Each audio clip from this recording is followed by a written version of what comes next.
What's going on, friends? It's Anton Daniels, and I gotta have a conversation with you guys about Tiege Hanley because you see how the sun is hitting me.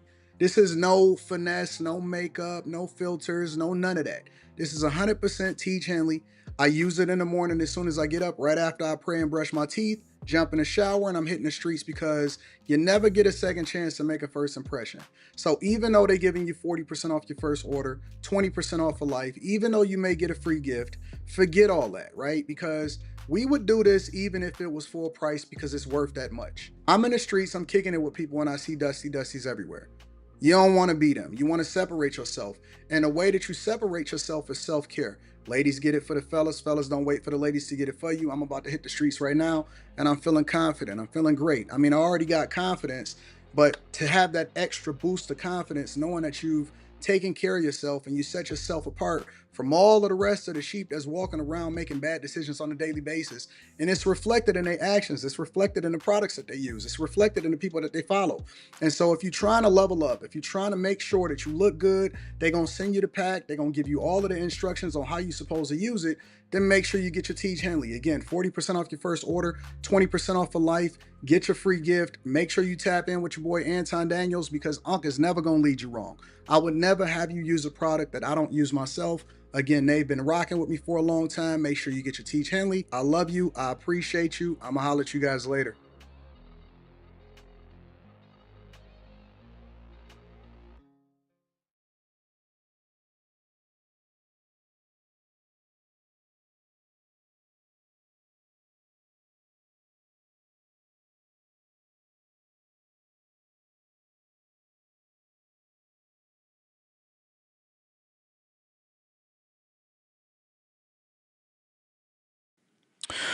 What's going on? Is Anton from AntonDaniels.com. I appreciate you guys for continuing to rock with me. Thank you for tuning in for another edition of the Millionaire Morning Show. I am your host, Anton Daniels. Man, I think I got some lotion in my eyes. I don't know what that is. You know how you put lotion on your hands and then you rub it on your face after you wash your hands and all of that stuff? Yeah, man, we in the building. What up? What up? What up? What up? What up? How do y'all feel? What's going on? We got Monday night tonight. That's gonna hopefully be popping. And we going into the new year. This is the last week of this year. This is the last week of this year. Man, time flies, don't it? Time is completely different. It's you never get a second, another second. You never get another hour. You never get another minute. You never get another day back. And we waste so much time. Mostly on things that's not even meaningful.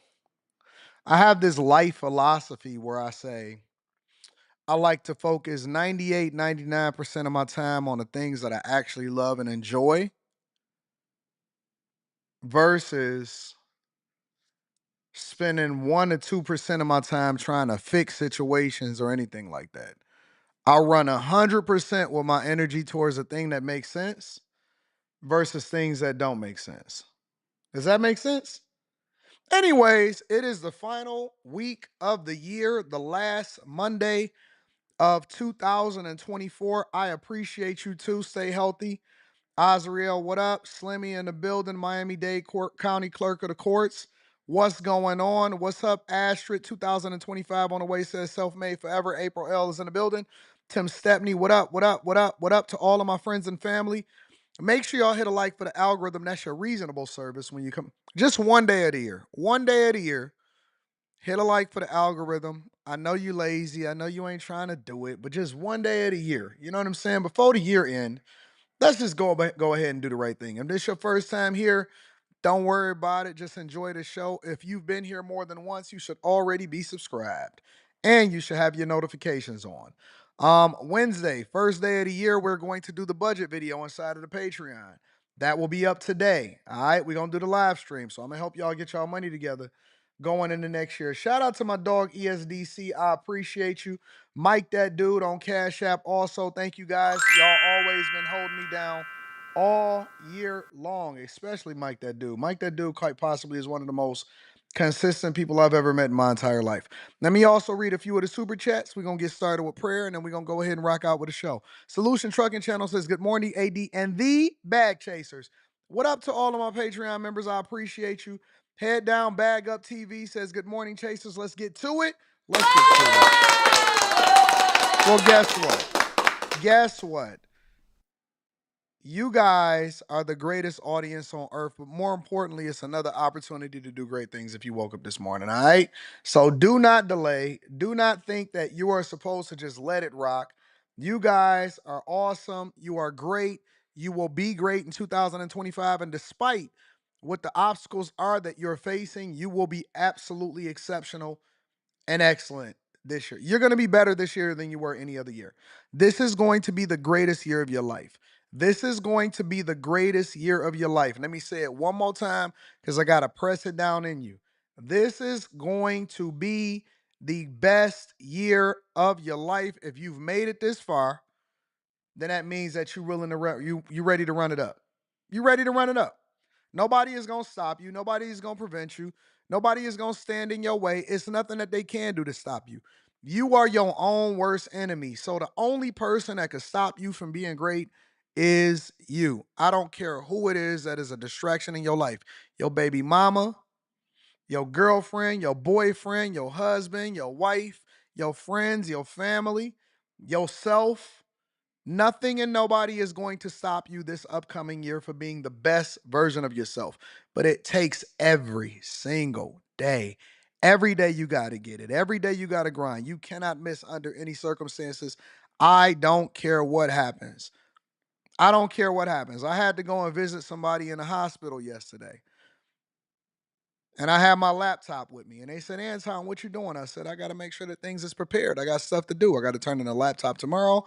I got to get stuff off my work laptop to prepare for the fact that I'm no longer going to be in corporate America after tomorrow. It's things that I have to do. Nothing and nobody can stop you. Nothing and nobody can stop you. You have to make it up in your mind by any means necessary that you have to get it. If you want something you never had before, you're going to have to do something you've never done. You can't keep doing the same thing over and over and over and expecting different results. You cannot. You can't. You got to do it differently. All right, let me go ahead and get started with the show. I'm going to read a few more super chats and then we're going to rock out. Shout out to Victor Williams Jr. says, morning family, back to work after some time off. Congratulations. Also, Latrell M, shout out to you. I appreciate you for the 2-ball. P. Shank is in the building, says, morning, Anton. Good morning, P. Shank. Life of Tariq says, love the content and information you bring while other platforms do not show. And this is my first time on the live stream. Welcome, Life of Tariq. Young Haiti says, what's up, AD? Let's keep up the work, brother. We gonna run it up. All right, so I got a full show for you guys today. We're gonna talk about a lot of different things, including the plane crash from South Korea. We got to go over homelessness. We got to go over Gavin Newsom over in California. I think he's the worst governor, but he's running neck and neck with JB Pritzker. What else we got on the docket? We got shake up and oh shoot, over in New York, a prisoner died in the jail system because they was being overly aggressive, the correctional officers. We got to talk about that. We got to talk about former Cosby members that said that they are struggling today, even after being on a sitcom. I want to go over all of that. So again, make sure you guys hit a like for the algorithm, subscribe to the channel and turn on your notifications. All right, let's go ahead and get started with prayer, and then we're going to get started with quick hits. Lord, bless everything that comes out of our mouth to be edifying to our body and to be edifying to our souls. Give us growth. Give us endurance. Give us character. Give us wisdom to know when and when not to do things. To be wiser and to be smarter and not just to be so reckless, and remove emotion. Remove the emotional decisions, but replace it with logical decisions. That's going to be in the best interest of ourselves and the people that surround us. In Jesus' name, amen. All right, y'all, let's go ahead and get started with the show. Quick Hits. Quick Hits is a segment of the show that we don't necessarily think we need to dedicate an entire segment to, but we definitely want to keep y'all in the loop on what's going on in these streets. All right, first things first, this kind of saddened me because it showed me the state of what the United States of America and even the world, the state of what human beings are like. New York City. Infant found abandoned in a tote bag outside of a New York City building. Check it out. Police need your help finding the person who abandoned a baby. This happened in the Bronx. That infant baby girl was found wrapped in blankets inside of a tote bag, which was left outside of an apartment building. Let's get right to Good Day's Briella Tomasetti. She joins us from the Longwood section of the Bronx with more. And Briella, do we know how the baby girl is doing this morning? She is okay. She is recovering at a local hospital, Tashani and Dan, but that doesn't make the situation any less heartbreaking. Police now hoping that 24-hour surveillance video on this apartment building behind me will lead them to an arrest. Those cameras, that video rather, shows the moment that a baby girl was abandoned here in the Bronx. Take a close look at your screens. It happened over the weekend. Police now searching for this person who was last seen wearing a black hooded jacket, light pants, and white sneakers. According to the NYPD, 41st Precinct officers responded to a 911 call for a crying baby just after 6 o'clock yesterday morning on Reverend James A. Polite Avenue here in the Longwood section. The newborn was allegedly wrapped in blankets inside of that discarded bag.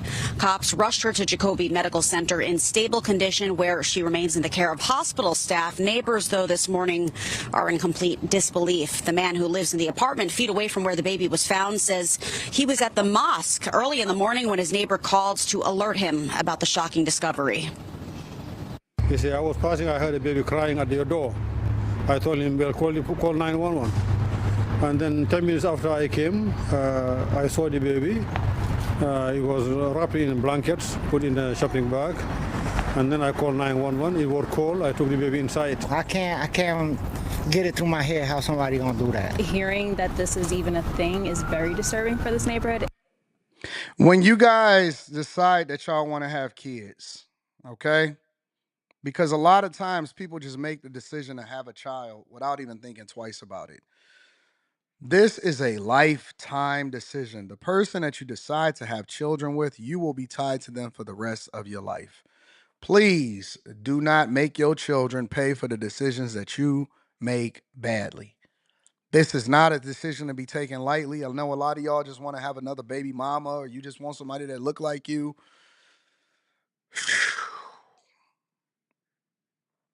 And why do it seem like when it get cold outside, people do some of the most egregious things when it comes to children? I don't know what that is. Anyways, a couple of passings over the weekend. The first passing was former President Jimmy Carter. One-term president passed over this past weekend. This is an ABC News special report. The death of President Jimmy Carter. I'm Mary Bruce at ABC News headquarters in New York. We are coming on the air at this hour because we have just learned that former President Jimmy Carter, the 39th President of the United States, has died. He was 100 years old. His passing comes just over a year after the death of former First Lady Rosalynn Carter, his beloved wife of 77 years and childhood sweetheart, the couple inseparable in life and even in death. Jimmy Carter attending his wife's memorial service, determined to be there, to be with her, despite being in hospice care since February of last year. The service for Mrs. Carter also attended by President Biden and First Lady Jill Biden, along with the former President Bill Clinton, former Secretary of State Hillary Clinton, and former First Ladies Michelle Obama, Laura Bush, and Melania Trump. The former president had several health setbacks in recent years. The Carter Center announced after a series of short hospital stays, he had decided to end further medical treatments. He chose to receive hospice care at his home for the remainder of his life. Rosalynn Carter also entered hospice care in the final days of her life after being diagnosed with dementia. A lifetime together, the couple celebrated their 77th wedding anniversary in July of 2023. A one-term president, Jimmy Carter faced domestic setbacks, a challenging economy, and the Iranian hostage crisis during his 4 years in office. The former president and first lady, though, may be best known for what they accomplished after their time in the White House. Jimmy Carter transforming the traditional role of ex-presidents by remaining a public figure and traveling the globe as a fierce defender of human rights through the establishment of the Carter Center. Like her husband, Mrs. Carter was devoted to public service. She was also a staunch mental health advocate and humanitarian. A lifetime together, they were partners in every sense of the word. Yeah, that's a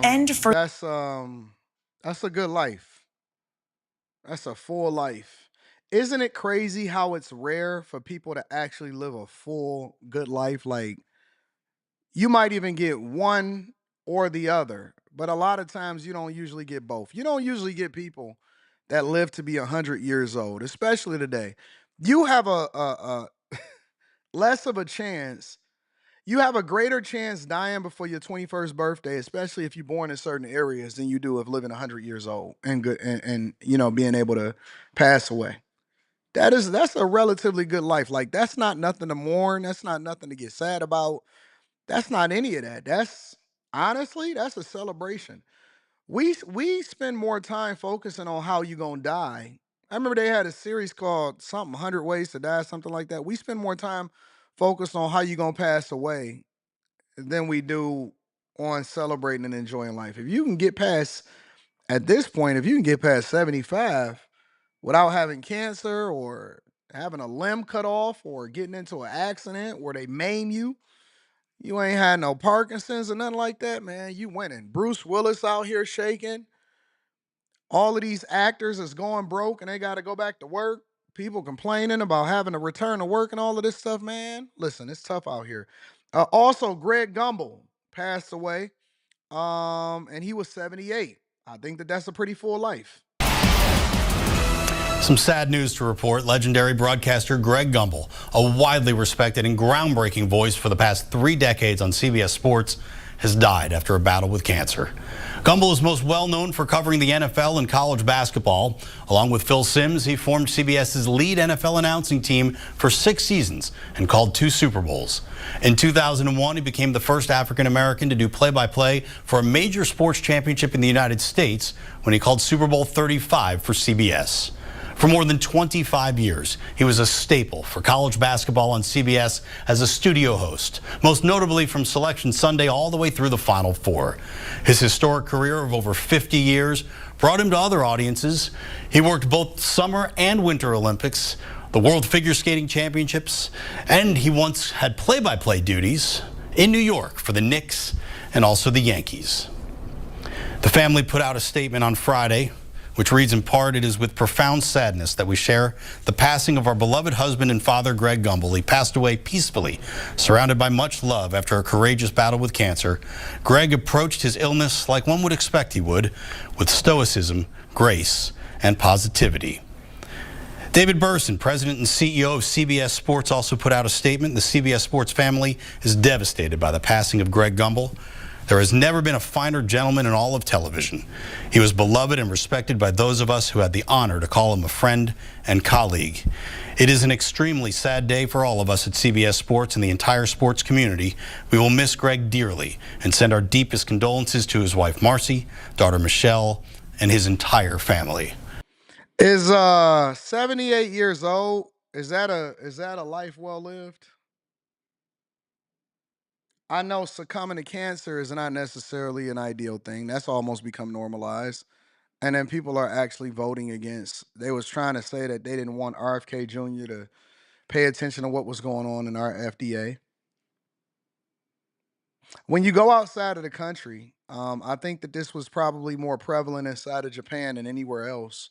And Japan, ironically, is a place where people live the longest. They have the longest lifespan, and usually, even when they pass away, they in relatively good health. They do really well. They have like completely different food appetite, palate, work ethic.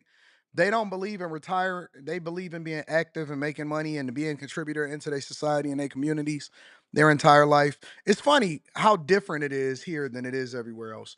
In Japan, where they live the longest and they're the healthiest, they got a different food palette and they don't believe in retiring. We are trying to figure out how we can work 10 years of our life. So from 20 to 30, we want to get a job and figure out how we can retire early. In other cultures, it's completely different. Ain't that tripped out? And then when I say that I don't ever plan on retiring, I plan on being productive my entire life for however long that is, people say that I'm crazy and they look at me funny. They look at me completely funny. Is 78 a full life to y'all?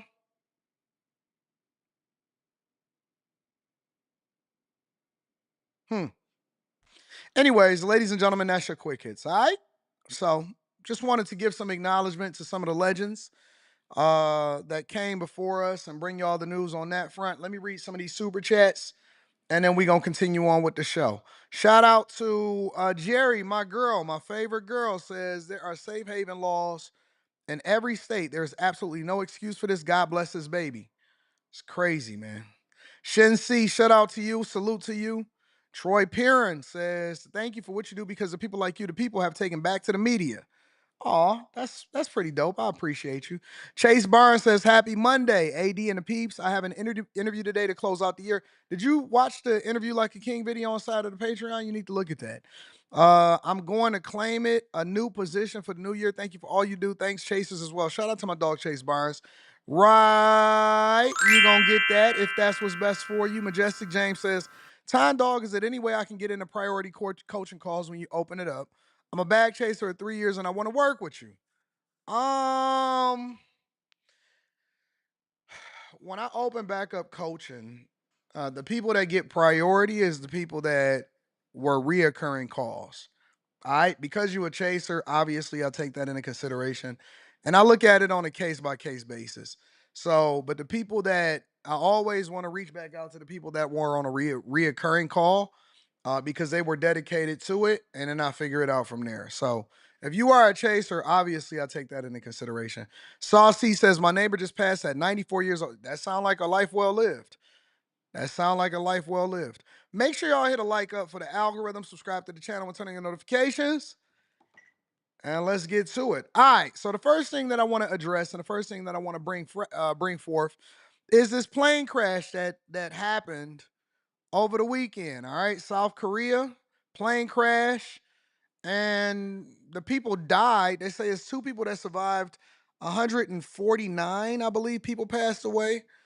But they saying that the plane crash, the thing that killed them was a concrete wall. Check it out. South Korea's acting president has declared 7 days of national mourning as details continue to unfold surrounding South Korea's deadliest air accident in decades. Officials have confirmed that a Mayday call was made by the pilot of the inbound flight from Bangkok due to a bird strike on the aircraft before attempting an emergency landing. 179 people died in the crash. 2 crew members who were in the tail section of the plane incredibly survived. The NTSB now leading a team of U.S. So much for always wanting first class, huh? Investigators to assist South Korean authorities. CNN's Mike Valerio is at the crash site in Muan, South Korea, and has this report. Well, we're getting a better sense of how expansive the debris field is, and right now we're only a couple yards away from the epicenter of the debris field. That is the tail section of the Boeing 737-800, which managed to survive relatively, and I stress relatively, intact, 15 yards high. And this is the section of the plane where the 2 survivors were pulled from, rescued by first responders minutes after this plane was engulfed in flames. So we're going to pan to the left.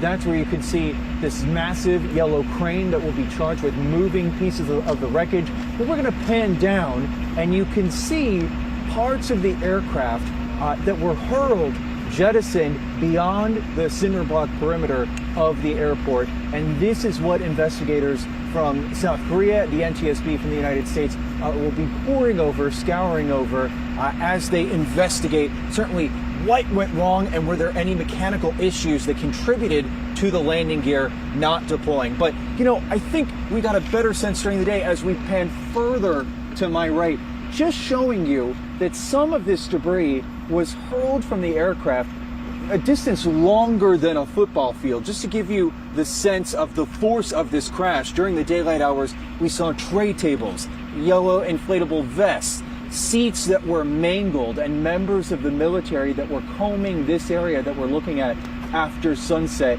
looking for... And bodies. Throw that in there. And bodies. When you get on a plane, most of the time, you know what's so funny? We get so much visibility because, let's just say, for example, if a plane crashes or something like that, that is going to get a ton of visibility. That's going to be a thing that's going to be front page news. Oh my God, plane crash, Boeing 737. You are like 2 million times more likely to die in a car crash, or if you're driving through Chicago in the wrong hood on the south side, You're like 200 million times more likely to die in a car crash than you are a plane crash. And they're going through and they're giving you the insight and the details, and we're going to get to that in a second, but you're like 200 million times more likely to die in a car crash than you are in a plane crash. But because of the way that they market it to you, we're more scared to jump on a plane than we are in a car. Ain't that crazy? We just get in the car and we don't even think twice about it. I know I do. I'm not afraid to get on a plane at all. I've never been afraid of flying in the first place, but we just jump on a plane and we don't even think twice at all. Or in a car, we don't even think twice at all. We just get straight to it. We in it. We jump in the car. A lot of us take off without even putting our seatbelts on and all of that. But you are way more at risk. We want to get our kids licensed when they're 16 years old. You're way more at risk in a car than you are on a plane. So I don't think that this necessarily means that you should be fearful of flying, but let's get more to the details. For potential human remains, looking for passengers' belongings and catalog. Somebody said you better start asking questions instead of believing all of these stories. Okay, you ask questions and then what? Let me ask y'all a question, just in general, because I like to come up with my own little theories based off of my lived experiences and looking at the details of a lot of different things. Maybe not this one so much so, but I come up with my own theories on a lot of things. Let's say, for example, you start asking more questions, and then what? And then what? What you gonna do about it? I'm just curious, because I know that people say you better start getting woke, and then what? When you wake up, then what you gonna do?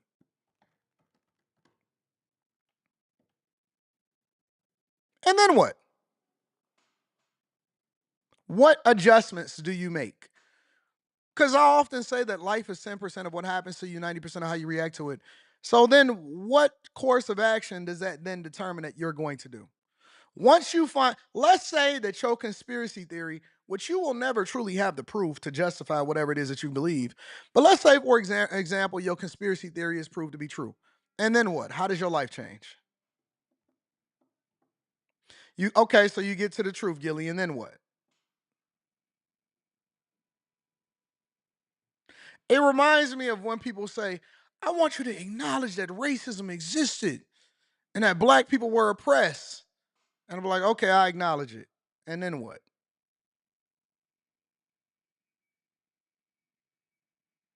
Do you feel like, and I'm not criticizing, let's be clear, because a lot of times, the chat is my co-host and I like to ask questions or I like to have conversations and go back and forth. And I'm not criticizing, right? This is one of those instances where I'm genuinely asking a question. So what happens next? Then what? Like I want to know how people move differently. Okay, you get the information. What does that translate into? Most people don't change their lives. They just go online and gossip some more. And they say, hey man, Anton, have you talked about this? I'm like, yeah, I talked about it already. Why you ain't giving it more coverage? Okay, and then what? Honestly, I just be trying to figure out what, like, because my mind works differently. When I find out stuff or when I deep dive into stuff, I'm doing it in order to make a change. Maybe I'm gonna vote differently. Maybe I'm gonna switch over from the Democratic Party to the Republican Party. Maybe I'm going to make a different decision in how I eat. Maybe I want to go and move and go into a different industry when I find out that this is the way that it's moving. Like, I always do stuff.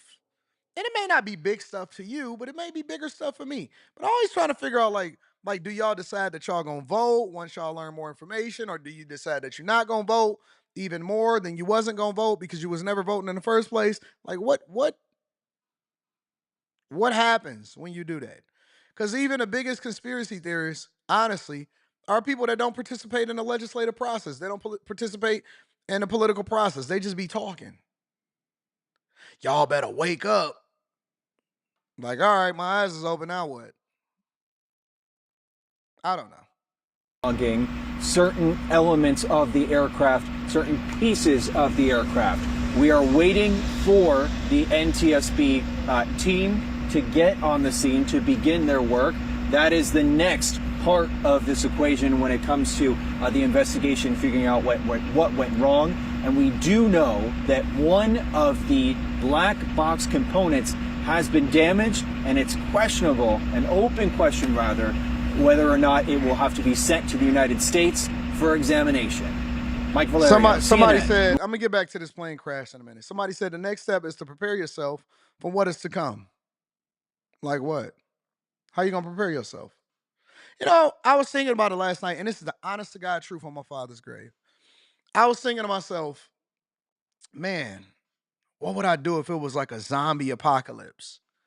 And then I was playing out all of the different scenarios, whether I was in the suburbs when it happened, or whether I was in, down here, downtown, or whatever. And it's like, I was thinking about all of the previous movies where they had a zombie apocalypse, like 28 Days Later and World War Z and Walking Dead series and stuff like that. And I don't know, my brain just be going into different stuff. I don't know, maybe it's something I seen on TV or whatever.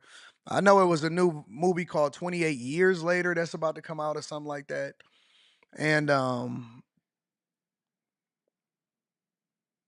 you do what you can until you don't do nothing no more, I guess, right? Like, what would happen if there was a nuclear fallout? What would you do? And it's like, you die. I don't know. You know what I'm saying? If you didn't proactively prevent the person in office that's ultimately going to press the button for a nuclear fallout, like, you prepare yourself for what's next. No, I try to balance it personally. Like, I'm sure every last one of those people that got on that plane,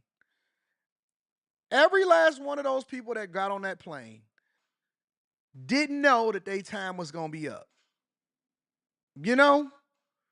They went to the airport that day and they said, man, I'm about to fly into South Korea and I'm about to have a good time, and I'm about to go visit friends and family, and maybe some people was consider themselves passport bros and sis.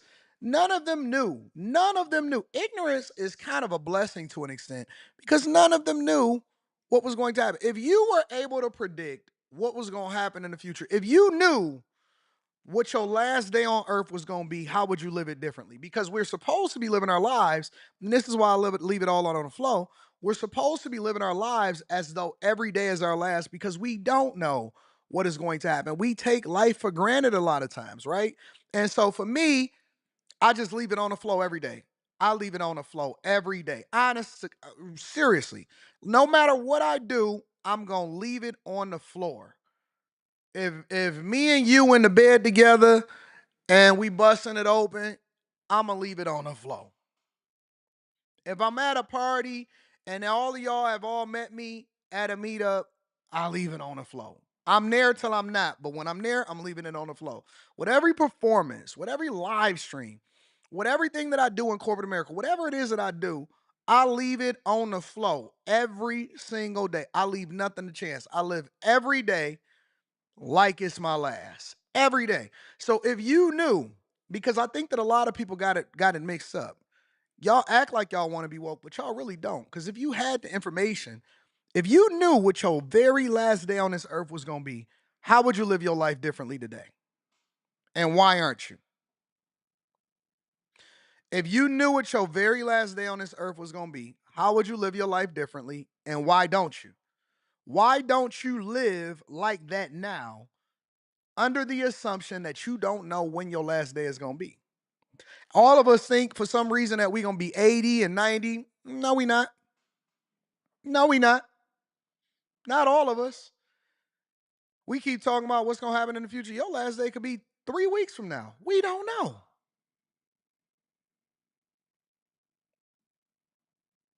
I'll leave it on the flow. I do everything I can, and then I'll leave it on the flow. Muan, South Korea. More information this morning is coming to light this morning in the deadly Jeju airline crash that left 179 people dead in South Korea. Officials now say that the pilot made a mayday call reporting a bird strike just before the emergency landing at Muan Airport. South Korea's acting president ordered an emergency safety inspection of the entire country's airline operation system. Let's bring in now aviation attorney Justin Green, who joins me here to discuss. Justin, great to have you in the studio this morning. Good morning. Thanks for having me. You have been a part of litigation with crashes in the past like this. I'm curious sort of your first top line reactions when you see that pretty horrific video. Well, I think the first thing, my heart goes out to the families. 179 families now are suffering and looking for answers answers, and they're going to find that the answers are relatively slow in coming. The second issue is we kind of know what happened. You know, we have video of what happened. The airplane did a belly-up landing. They did it fast. They ran off the runway. They hit a wall. They burst into flames. The big issue is, you know, why it happened, and the investigation is going to look at every single factors. But the key pieces of evidence are going to be the black boxes, the digital flight data recorder, the cockpit voice recorder, and then the actual wreckage. You know, the wreckage, most of it burned up, but the engines are really the key pieces. And the Mayday call about a bird strike, they're going to look at both engines and try to determine what caused what looks like a loss of power. Yeah, and say more about that, because as we hear about possible causes, bird strike, as you just pointed out, we're now hearing that the pilot made that Mayday call. Obviously, the landing gear, clearly there was an issue with the landing gear, that malfunctioned, but multiple aviation safety experts that I spoke to yesterday on our air said those are independent issues. One should not impact the other, and I'm just sort of curious if you think that maybe more than one factor was at play here. Well, in almost every major accident nowadays, there is more than one factor.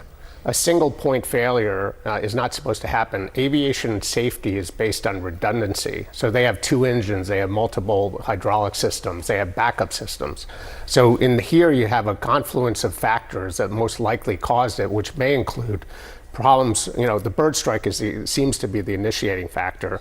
But what happened to the systems after the bird strike and how the pilots handled it, that's going to be the focus of the investigation. And answers are going to come out relatively soon once the data from the black boxes are downloaded. Is that the type of information that you would expect to be also released publicly relatively soon? Because I imagine you have 179 people who didn't live. Nothing is going to be released relatively soon because they got to make sure that they mitigate the damage and the potential payout that they got to have to the families that were affected by this whole plane crash. Nothing is going to be released soon. Everything is going to be meticulously poured over.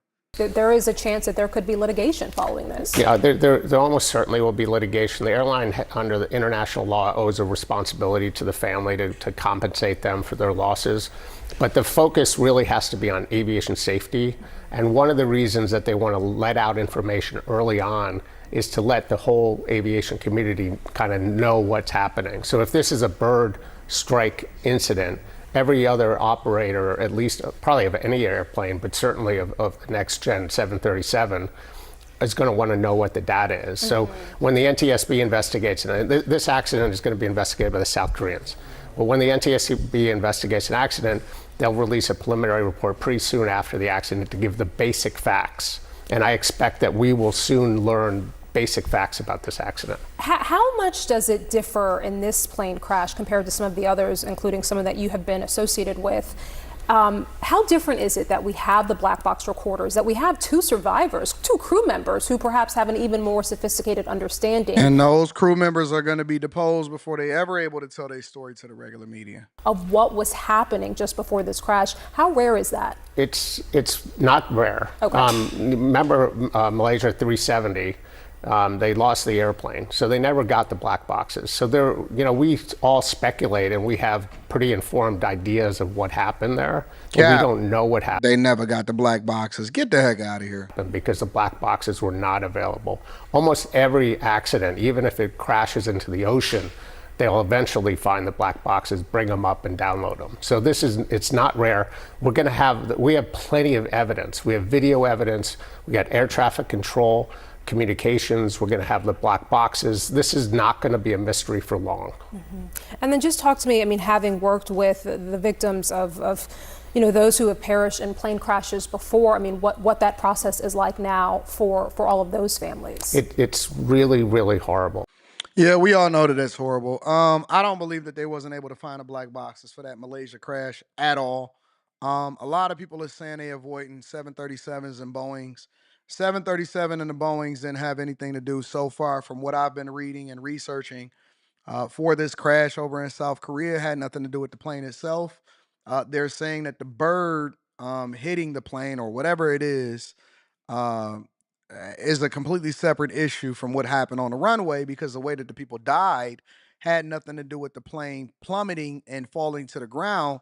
It had everything to do with the fact that it skidded across the runway and it ran into a concrete wall, which then burst almost the entire plane in the flames. So I'll stay on top of this and I'll keep you guys updated on what's happening throughout these streets.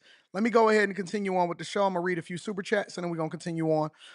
Shout out to the Well Building Journey says, and it was a Boeing aircraft. I don't think that it had anything to do with it this time. Coming soon. Surrounded by yellow stars, says Kelly Hill. Shout out to you. I appreciate you. Self-Made Forever says, blessings to AD for all of the content that was given out this year and from the Millionaire Morning Show to the Patreon.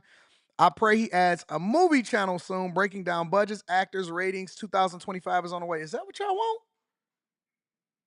Man, I got to look at my schedule and see what the capacity is, though. Mr. Lot says most people need to be right more than they want to be informed. Okay. Anton, how often do you check your email?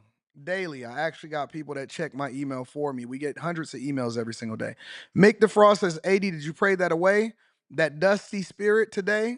We don't need that today. Chat, let's get it, King. Shout out to Mick the Most. I'm a little different on a weekend than I am on a weekday, so you ain't got to worry too much about it. Life to Live for Network says, what do you think is going to happen to boring stock? To Boeing? I'm guessing you're thinking Boeing stock because of this. Do you think the plane malfunctioned? I don't think that has anything to do with it. Boeing stock, I tell people inside of the Patreon, make sure y'all join Stock Club. I tell people inside of the Patreon to never invest in the airline industry, whether you're doing it to the manufacturers or you're doing it to the industry themselves. I don't care if it's Delta, Southwest, whatever. You never invest in the airline industry. It's a no-no. So that's just a rule of the bag chasers. We don't invest in the airline industry itself. We also don't invest in the hospitality industry. So, none of the hotel chains, any of that stuff. It's the first thing that goes under and it's the first thing that suffers, and they carry too much debt. But I'm not going to get into the 8 things that I look for when I'm investing in a stock. Make sure y'all jump into the Patreon. Link is in the description. 304 just said that the price went up. Leave it on the flow. Annie Marie, shout out to you for the super sticker. I appreciate you, Annie Marie. J Reed 24 says, salute to everything you're doing, Anton. New subscriber and supporter. Blessings to you and your family in New Year. Also, salute to these beautiful women in the chat. When's the meetup? Probably March. All right? Make sure y'all hit a like for the algorithm. Subscribe to the channel and turn on your notifications. Chris Cunningham says, off topic, how can I give you my thoughts on your review video with the BM crying? I don't know. I guess leave a comment. I don't know. Maybe I'm going to put together some way for people to be able to get their feedback more effectively directly to me. Maybe I'll do more lives on the Anton Daniels channel. You never know. Make sure y'all hit a like for the algorithm, subscribe to the channel, and turn on your notifications. Let's rock. All right. Second thing that I want to address and talk about on the show today is the New York Police Department. So we got to bring them to the front of the congregation. Both correctional officers and a police department. And the reason that I want to do this is because I seen this story because y'all sent it to me. And I think that it's something that we need to address and evaluate because I always hold people accountable for what they do to police officers because you know that I am a heavy advocate for and supporter of police officers throughout the United States of America. I think that those are truly the heroes, police officers, anybody that's a part of the military. I think that those are the real heroes. And I think that they unjustly get a bad rap. But what happens when police officers or correctional officers are being held accountable for something that they're accused of? I wanted to review this with y'all. Let's get into it. Make sure you hit a like for the algorithm, subscribe to the channel, and turn on your notifications. Let's rock. With that investigation into the death of an inmate at a New York prison, the state attorney general's office releasing body camera footage today showing the beating that is being blamed for his death. Fox 8's Morgan McKay has been reviewing the incident. She joins us live from the newsroom. Morgan, more than a dozen correction officers were involved in this. Bianca, Natasha, it's a tough video to watch. Robert Brooks died shortly after this alleged assault. His family has seen the videos, but due to the graphic nature of the body camera footage, Fox 5 has decided to only show images of part of this alleged beating. These videos are shocking. I hate Letitia James so much. It's very hard to find somebody that you hate. I might hate Letitia James. Just her visual representation on this video makes me angry. The fact that I got to look at Letitia James is despicable to me. It takes away from the whole story. Letitia James is trash to me. I can't even stand seeing this woman. Absolute trash and garbage, in my opinion. I don't like even seeing a look of this chick. Just so evil, just an evil person in life. And disturbing, and I advise all to take appropriate care before choosing to watch them. The state attorney general's office released this footage recorded on body cameras worn by 4 correctional officers at the Marcy Correctional Facility in central New York. These videos, which have no audio, show Robert Brooks being carried into the infirmary by correctional officers. Brooks's hands are handcuffed behind his back when officers start punching him. They then hoist him up by his neck, very Question. With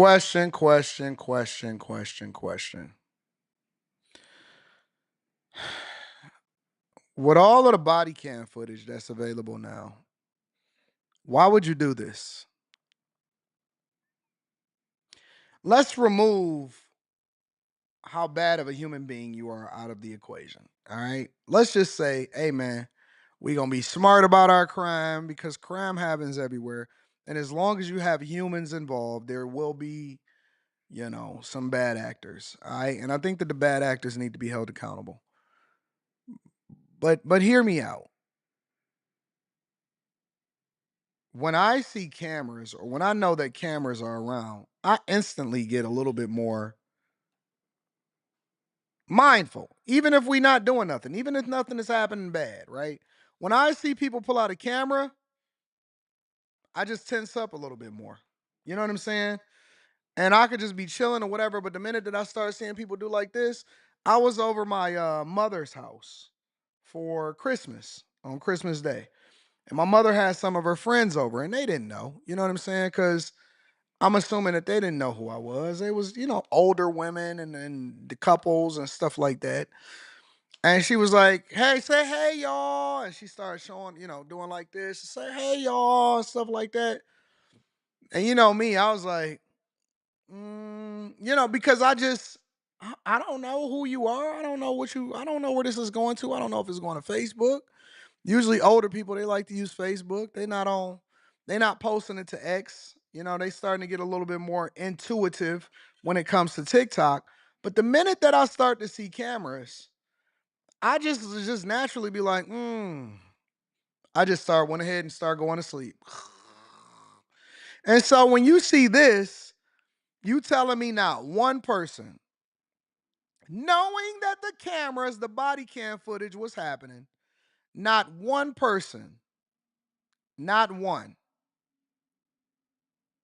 was like, hey, man, hey, bro, no. I ain't know we was going that far.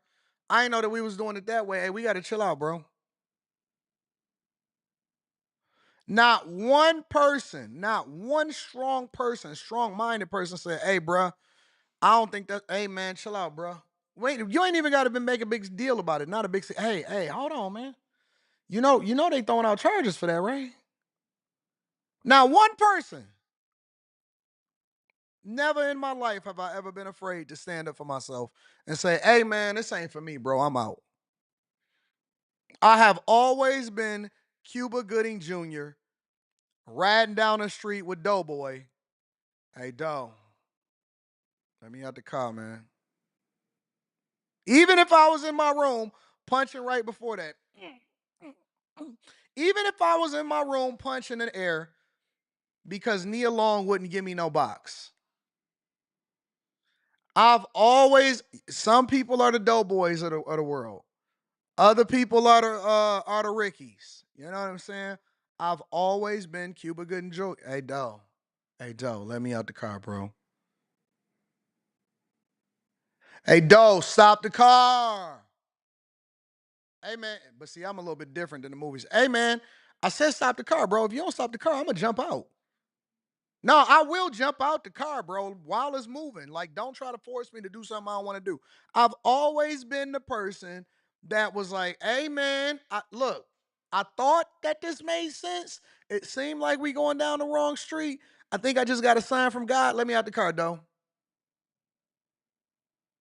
No, y'all crash dummies. Y'all going the wrong way. Ain't nobody of all of these correctional officers ever said, you know what? This don't look like that is going that way. This don't look good. I seen a lot of police officers, even people that crucified police officers that justifiably did something the right way. Yeah, they not playing on us. It's open season on correctional officers and police officers right now. And we got body cam footage.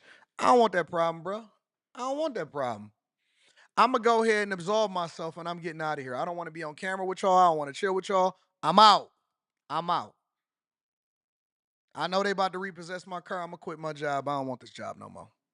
I don't want to be a part of this. Forcefully, and one officer starts to smack Brooks with a shoe.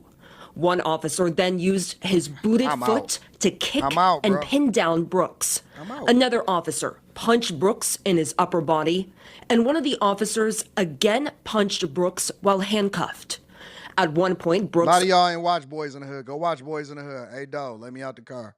...was sat up with his face bloodied, and an officer punched him again. Brooks was then pulled up by his collar and forced to the wall. Somebody said correctional officers that immunity is on the way. That's not true. That's not true. Immunity is not, listen, police immunity or immunity for correctional officers does not apply when you go outside of the rule handbook in your training. It does not apply. That is the biggest lie that they sold y'all during this election process. It does not apply to people that go outside of their training. What it does do is it's supposed to protect your personal assets when you are within the training, yet the police department is still facing lawsuits and or persecution from what happened and you just followed the training. So it becomes more burdensome or cumbersome on the police department to make sure that they're training their officers properly versus just letting them go and figure it out for themselves. All right. And then put more of the responsibility on the governing bodies to make sure. Do not in any way, shape, or form be misinformed. This is why knowledge is power and key. Y'all listen to TikTok. Y'all think that y'all just making sense. That's not applicable in this case. Every last one of those police officers or correctional officers will be taken into consideration and held accountable for their actions. Police immunity does not apply. It's not applicable in this situation. The next part of the video, which we're not showing due to its graphic nature, shows Brooks being carried back to the table seemingly unconscious. Brooks died the following morning at a Utica hospital. No charges have been filed yet, but the incident is being investigated by several agencies. In court filings this week, state police investigators said that preliminary findings from the medical examiner's office showed asphyxia as a possible cause of death. Governor Kathy Hochul said she was outraged and horrified after seeing the video and ordered the Department of Corrections to fire the 14 employees who allegedly participated. A spokesperson for the department said that 13 of those involved have been suspended without pay and one resigned. Brooks was serving a 12-year sentence after being convicted of first-degree assault for stabbing a former girlfriend. Oh, now we got the ladies that's on the side of the police officers. Now y'all want to be on the side of the police.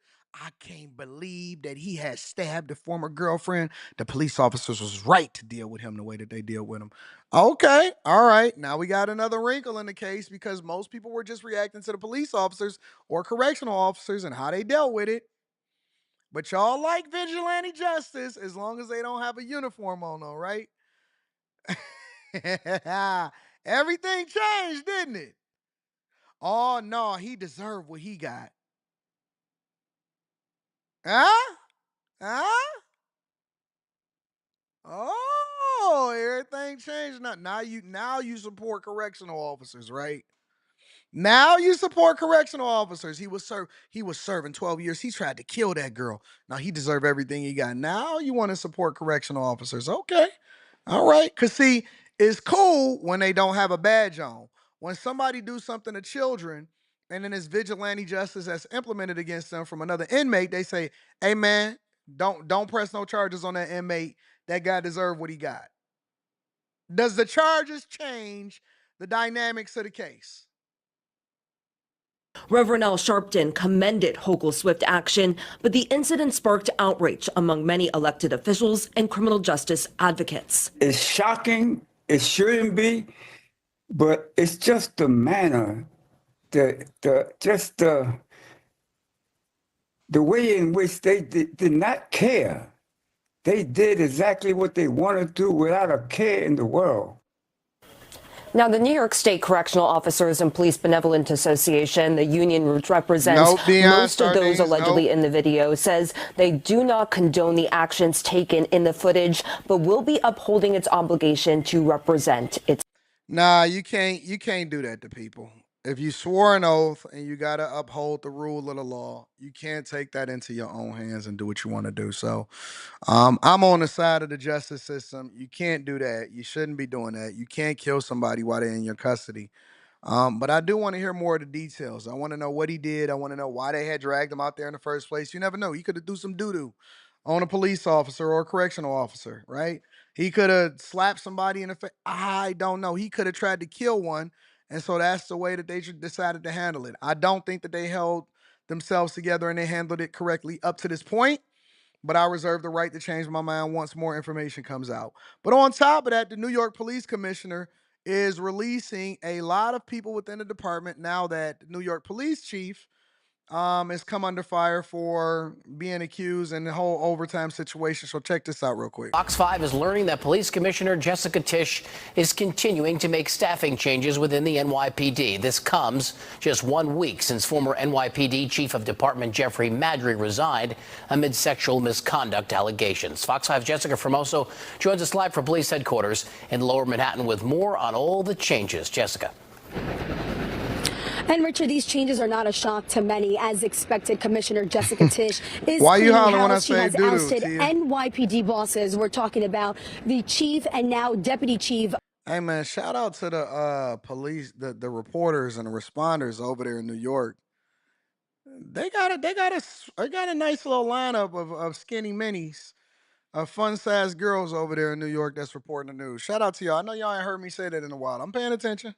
Of Internal Affairs. Now, Fox 5 has learned that the PC has made recent personnel changes in Internal Affairs and also in former Chief of Department Geoffrey Madry's office. Internal Affairs Deputy Chris Morello has been removed from his post. This comes a week after his boss, Chief Miguel Iglesias, was relieved from his command. The two are in charge of what could be the most important bureau at the police department. They were in charge of making sure there were no crooked cops.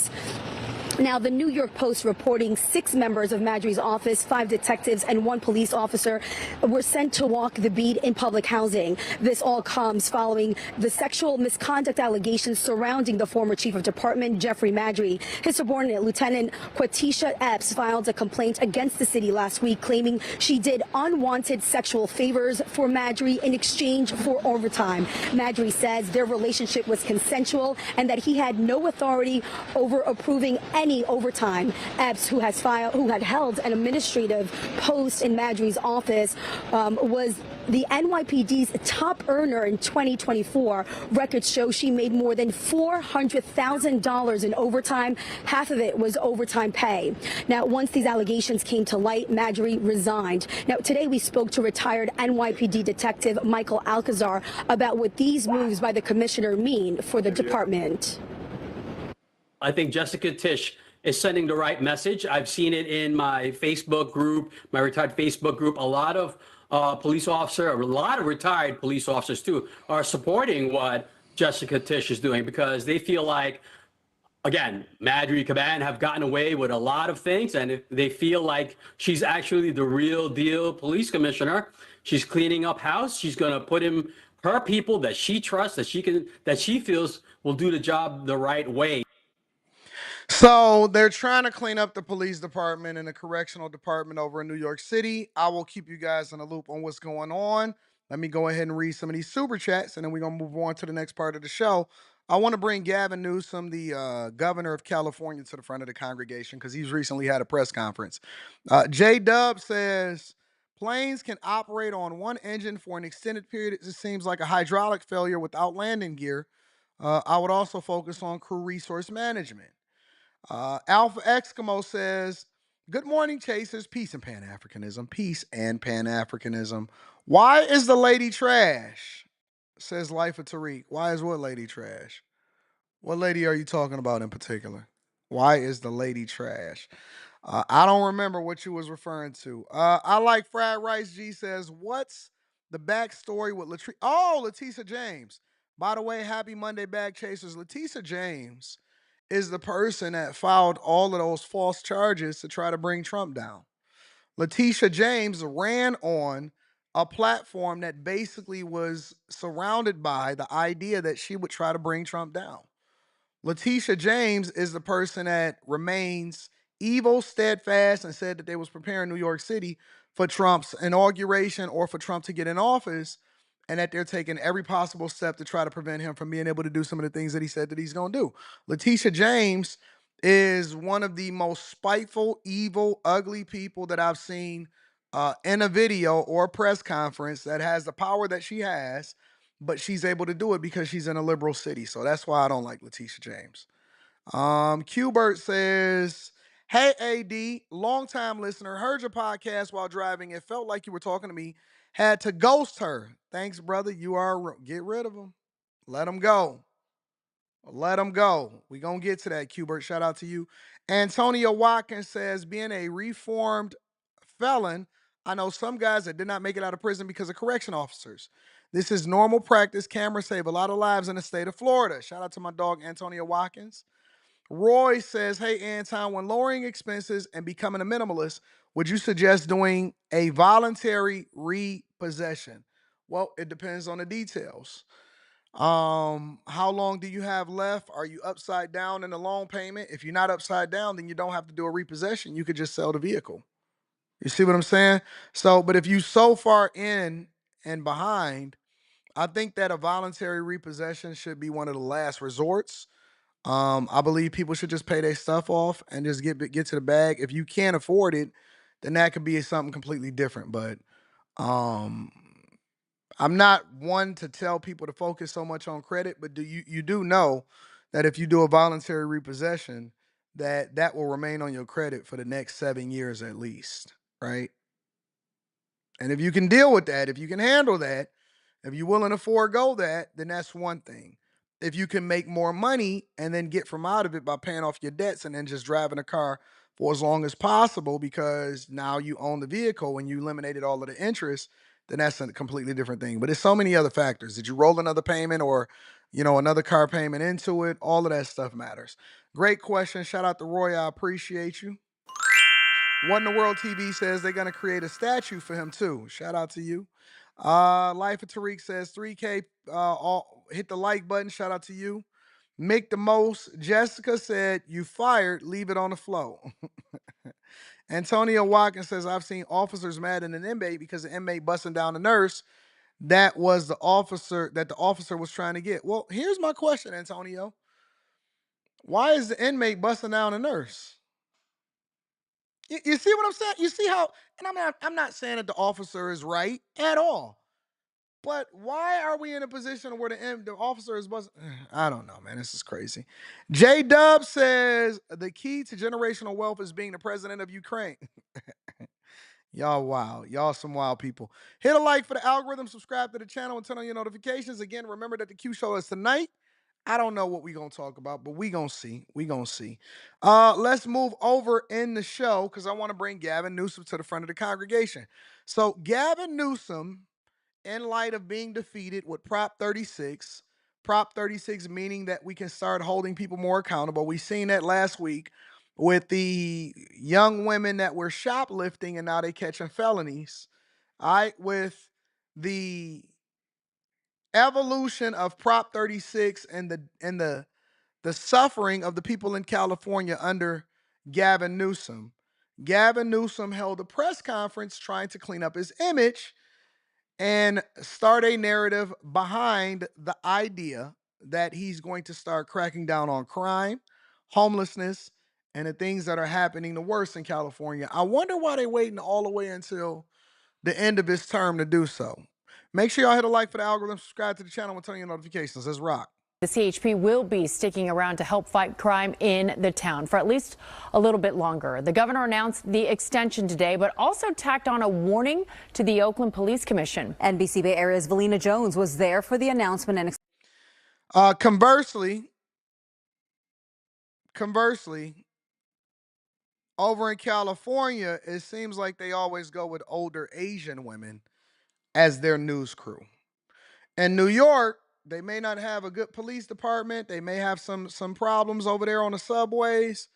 But New York keep them some bad news correspondents. They will stick around with them news correspondents. Over in California, they love them some older Asians. I don't know what that is. It's like a theme. Over in Miami, they keep that all of the ones that speak Spanish, they keep them in there. They keep them over there in New Orleans. Over in California, they keep them some older Asians. Let's continue. Explains why Governor Gavin Newsom says he's done helping Oakland if it doesn't take action soon. A stern warning from Governor Newsom to Oakland. We got to stop the bleeding. The governor's message: immediately change your police pursuit policies or lose state support to combat public safety. The demand comes as Newsom announced he's adding a month to the program that's providing extra CHP officers to help in Oakland. We need to see that policy changed. This commitment from the state can't continue unless we see commensurate changes. Currently, OPD is only allowed to pursue someone if they're suspected of a violent crime or when a gun is present. Newsom made the announcement surrounded by Oakland community leaders, council members, and CHP officials. All agree public safety in the town is at a tipping point. Oakland cannot afford to now continue to be an outlier. Criminals know they can act with little consequence, putting our residents, workers, and visitors at risk. In February, the governor quadrupled CHP resources in Oakland to help tackle property crime, retail theft, and sideshows. The results: over 1,400 arrests and $13 million in stolen goods returned. Why is this something that's just now starting to be implemented? That's what I'm trying to figure out.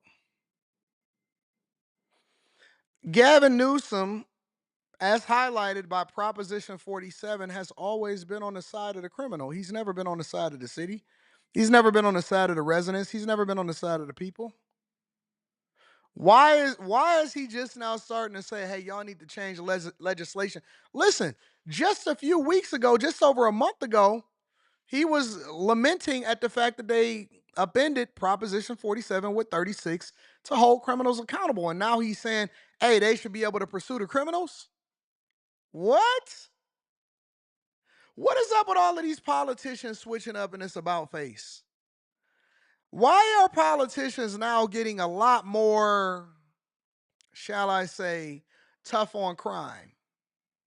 Why do they want changes in legislation?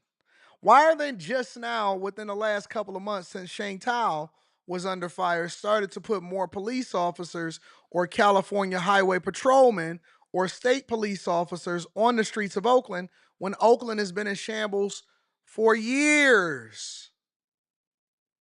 Stop, bro, stop.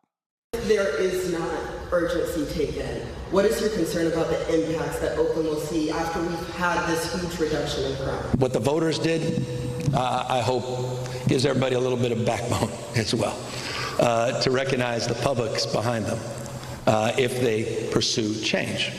And this is one of many things we can be doing. Voters overwhelmingly recalled both Alameda County DA and Mayor Shane Tao, largely over crime concerns. It is my hope that in the new council that we can get this done in the next 30 days. Supporters of the current policy argue police chases are dangerous. I don't like young black councilmen. I don't like young black councilmen. I know that sounds crazy, don't it? But it's just the truth. I don't like young black councilmen.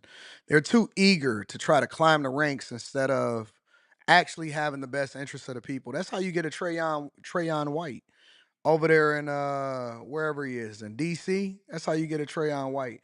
It's too easily susceptible.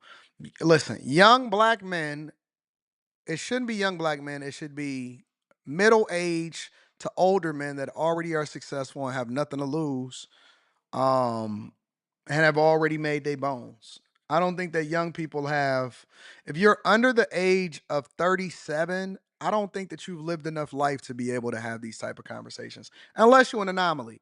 You can take an anomaly, but young black men, we too susceptible to the box and to the money. I'm gonna just be honest with you. I don't care how you feel, Josh. Young black men, we are too susceptible to box You get you a bad one. And that's how the New York police chief is in this situation right now. Years ago, he was busting it down for a real one. He messed with an older chick. She probably has some crazy Gawk 3000, and that's how he got himself in this situation. Then when she got caught up in overtime, because she wasn't doing what she was supposed to do, he still got the electronic receipts, but it doesn't absolve him from what he was doing back in the day. He had too much power too early, and that's one of the reasons he was in that situation. It's just the facts. It's just the way that it is. I don't know if this is by culture or by race, but man, oh man, box crazy. Box crazy, bro. When I see young black men, a lot of times, let them get a little bit older, let them get some bones up under themselves. When I see young black men, for that bag and for them chicks, they make some adjustments. And disproportionately target. Somebody says, so other men don't want the same thing too? Yeah, I think that they stupid too. I think a lot of times that they dumb too. Anybody under the age of 37, I'm not really sure that you should have that level of leadership. I don't know if you should be in the level or position to be mayor, governor, any of that stuff. You need to get up under a mentor more. And why y'all listen, if I'm holding you accountable, stop looking at other people so you can justify how dusty you are. If I say this demographic of people need to shut the hell up and go take a nap, don't always say, y'all act like children sometimes. Well, what about the other demographic? What does that have to do with what I'm telling you to do? Y'all didn't say that when I was holding older Asians accountable for being on the news crew in Los Angeles and in California. Nobody said nothing. Yeah, them Asians, they do be older over there in California. Nobody said anything when we was talking about Telemundo down there in Miami. But then when we hold y'all accountable, it's like, what about the other groups of men? Stop being so sassy. I told y'all about that on the weekend. We're not going to keep having this conversation again. I told y'all about that on Friday and Saturday. Stop focusing. When it's your turn, it's your turn. We talk about everybody over here. I was over here having a conversation about people on the spectrum. And the mother of the kid that's on the spectrum said, you know what, Anton, they can get them jokes too. When I hold you accountable, take your L. Everybody get this work. Everybody. Nobody is absolved. But whenever it's your turn, we always talking about black men. Take your L like everybody else. Everybody got issues. Our issue just so happened to be box. Addicted to the box. That's our issue. Box addiction. Hi, I'm a young black man, and it's a strong possibility that I've been diagnosed with box addiction. You know how they say that it's hereditary? Sometimes it might be. It might be hereditary. You know what I'm saying? It might be passed down. You know how they say certain things is passed down? Oh, you got bad genes. We got box genes. We got box genes. And we got a level of accountability, adagin genes. Two big genes that we need to get through our bloodstream. Get de-disciplined and stop being so sassy when it comes to your turn to get this L. Box genes, accountability genes. That's what we got. Just the way that it is. Somehow, some way, we was just like, oh man, we want all of the box. It's the plight of the black man. Boxolitis. That's what we got. We got boxolitis. I didn't make it that way. Go ask God why you got boxolitis. Do you got boxolitis? Do you have boxolitis? Because if you got boxolitis, then that means you got to be a little bit more careful. You can't do the same things that everybody else do. You can't put yourself in the same position as everybody else. You know what I'm saying? That's just not it's not your turn. Some people can get away with some things more. Some people got a higher metabolism, so they can eat a little bit more. Some people got a longer esophagus, so they could. I don't know what the heck is going on, but it's a lot of people that got boxolitis. It just is what it is. That means you're going to have to not put yourself in the position to get it contracted because you're more susceptible to it. You have a weak immune system when it comes to box. Welcome to life.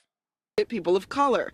But Councilmember Kevin Jenkins believes this added pressure could trigger a turning point. The city administrator is going to help the OPD chief come up with a policy, and that will go to the police commission. As the governor said, we need this with urgency. We don't want our police chasing folks for jaywalking, but we do want a balanced approach. The police commission responded to the governor's comments via statement, saying in part, we give our commitment to respond to the call for action and to do our part. Look at this.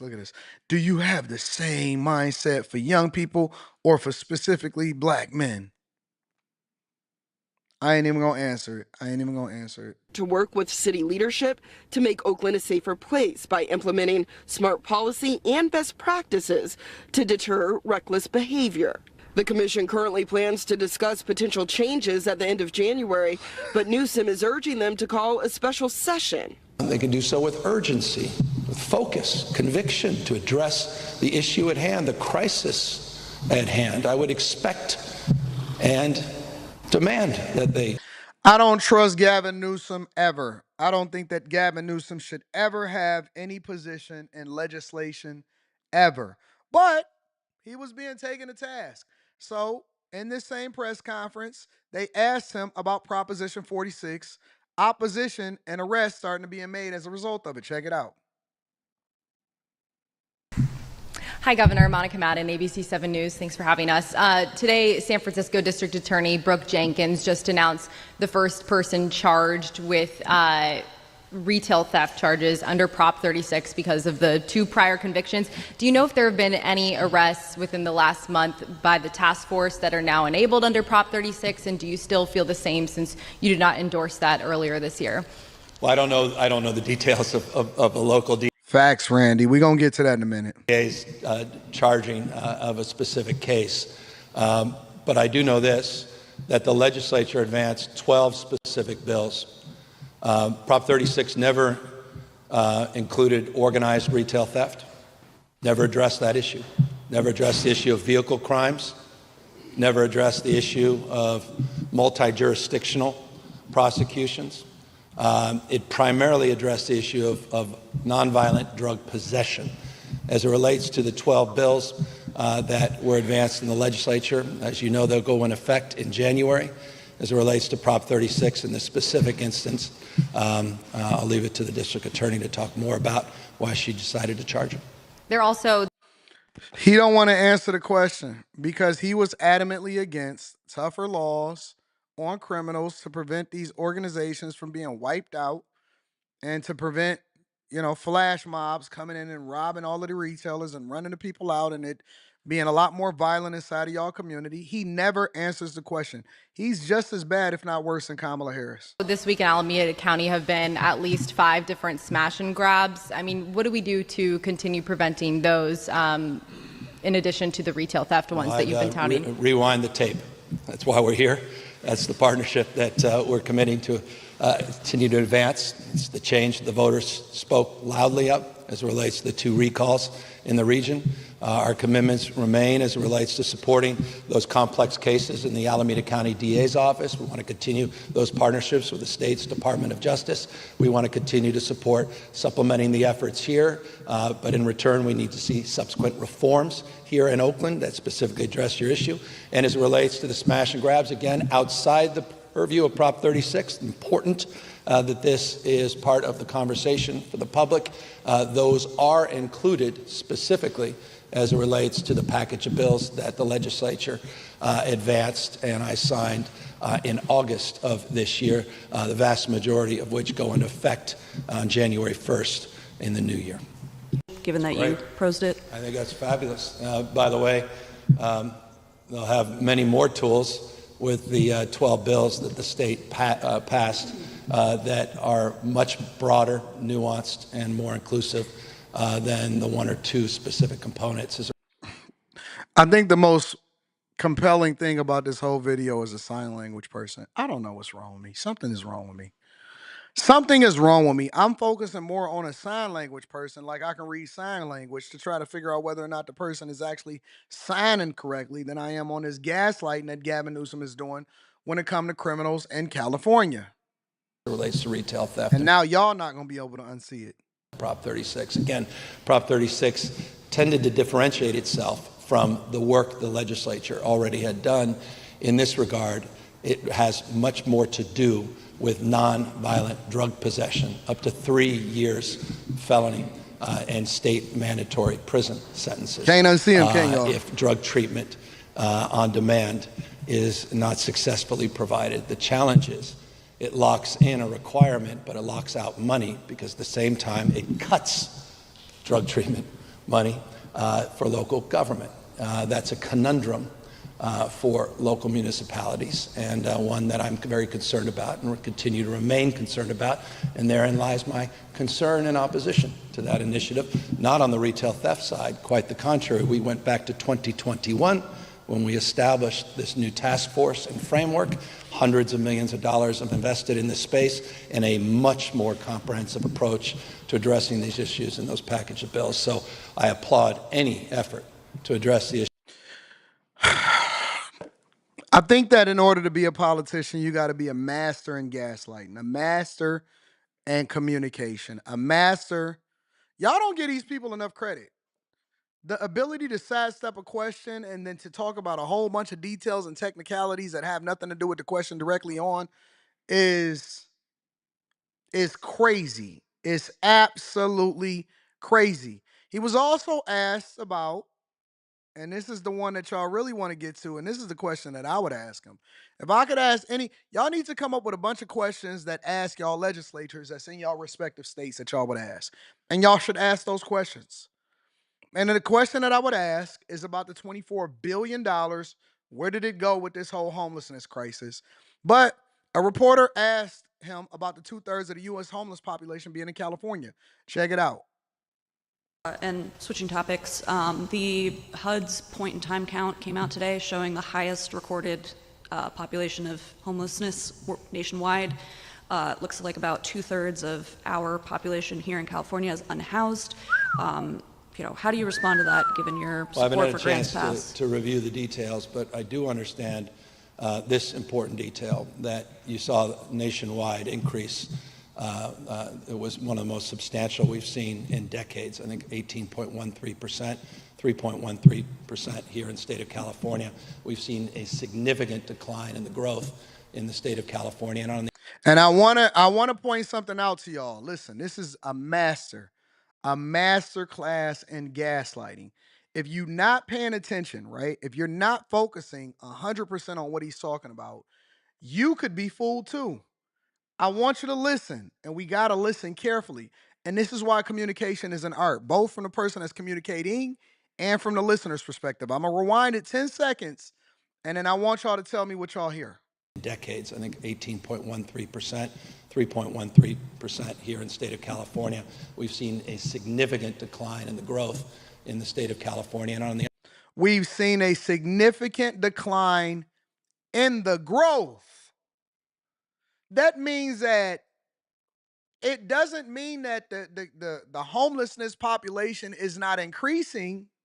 It means that they've slowed the rate by which people are becoming homeless.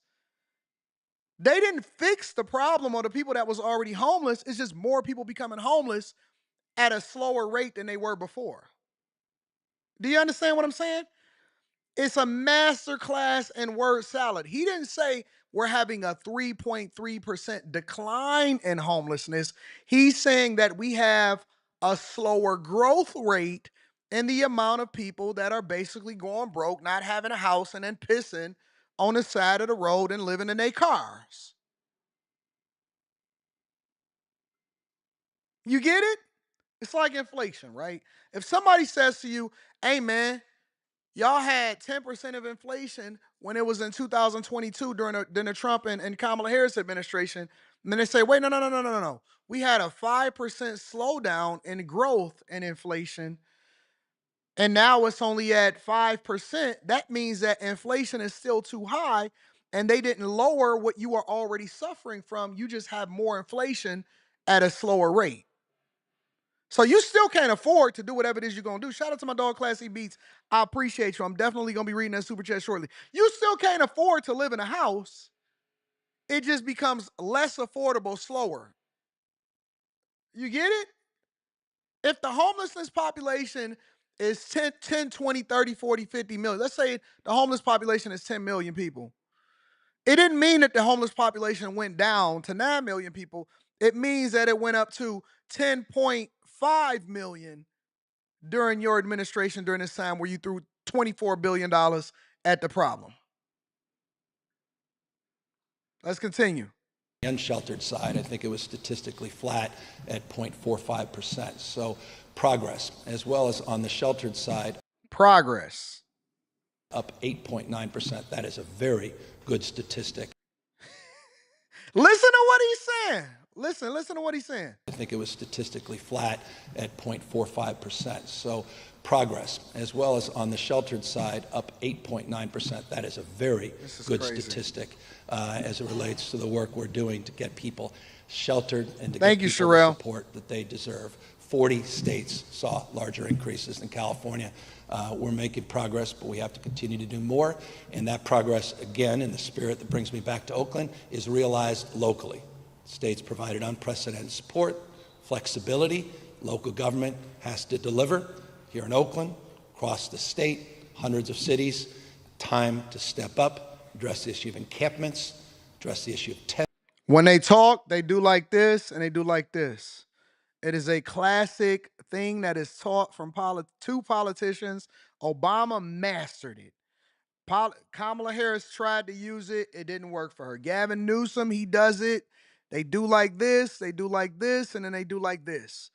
Like they do like this, they do like this, and then they do like this. That is a classic technique of distracting you and using their hands in order to gaslight you away from the question that you ultimately ask. Politicians do like this on a regular basis when they talk. I do it. I've trained myself to do it when I talk a lot of times when I'm debating with people. I did it a lot on Hardly Initiated.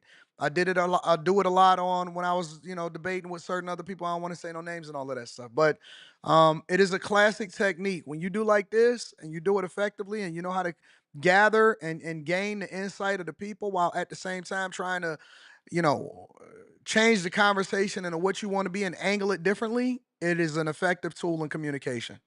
Address what's happening on the streets and sidewalks. It's about quality of life. It's about public safety. The people of the state have spoken loudly.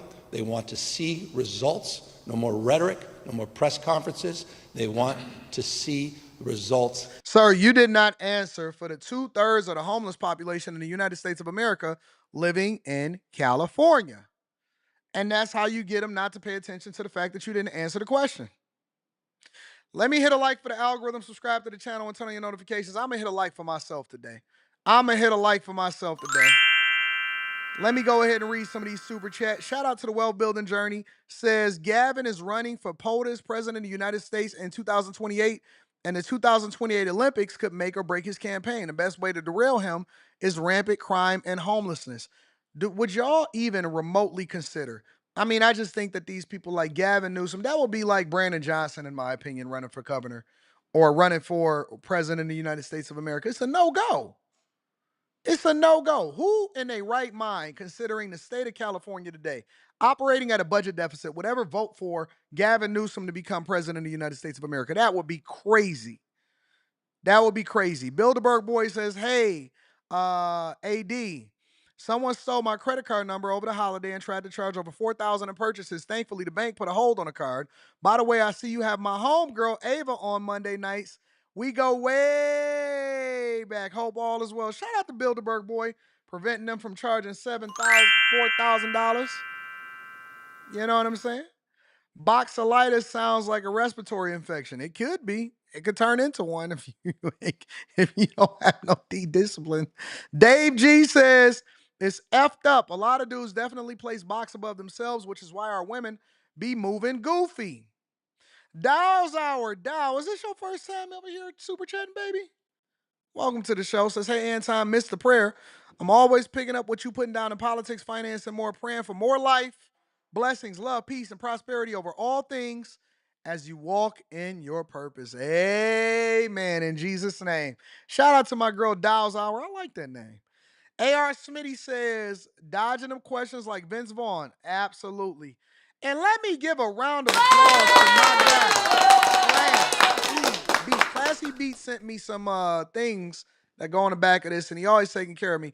Class E, man, you've been more than generous. You are a person that has been contributing into the platform significantly and been rocking with me for a long time. I am so happy. And Slimmy spoke on you. Slimmy said, man, Class E Beats is over there doing some great things.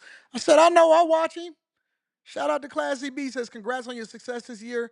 And the year to come, AD, your example of and inspiration has made this record a record-breaking year for me.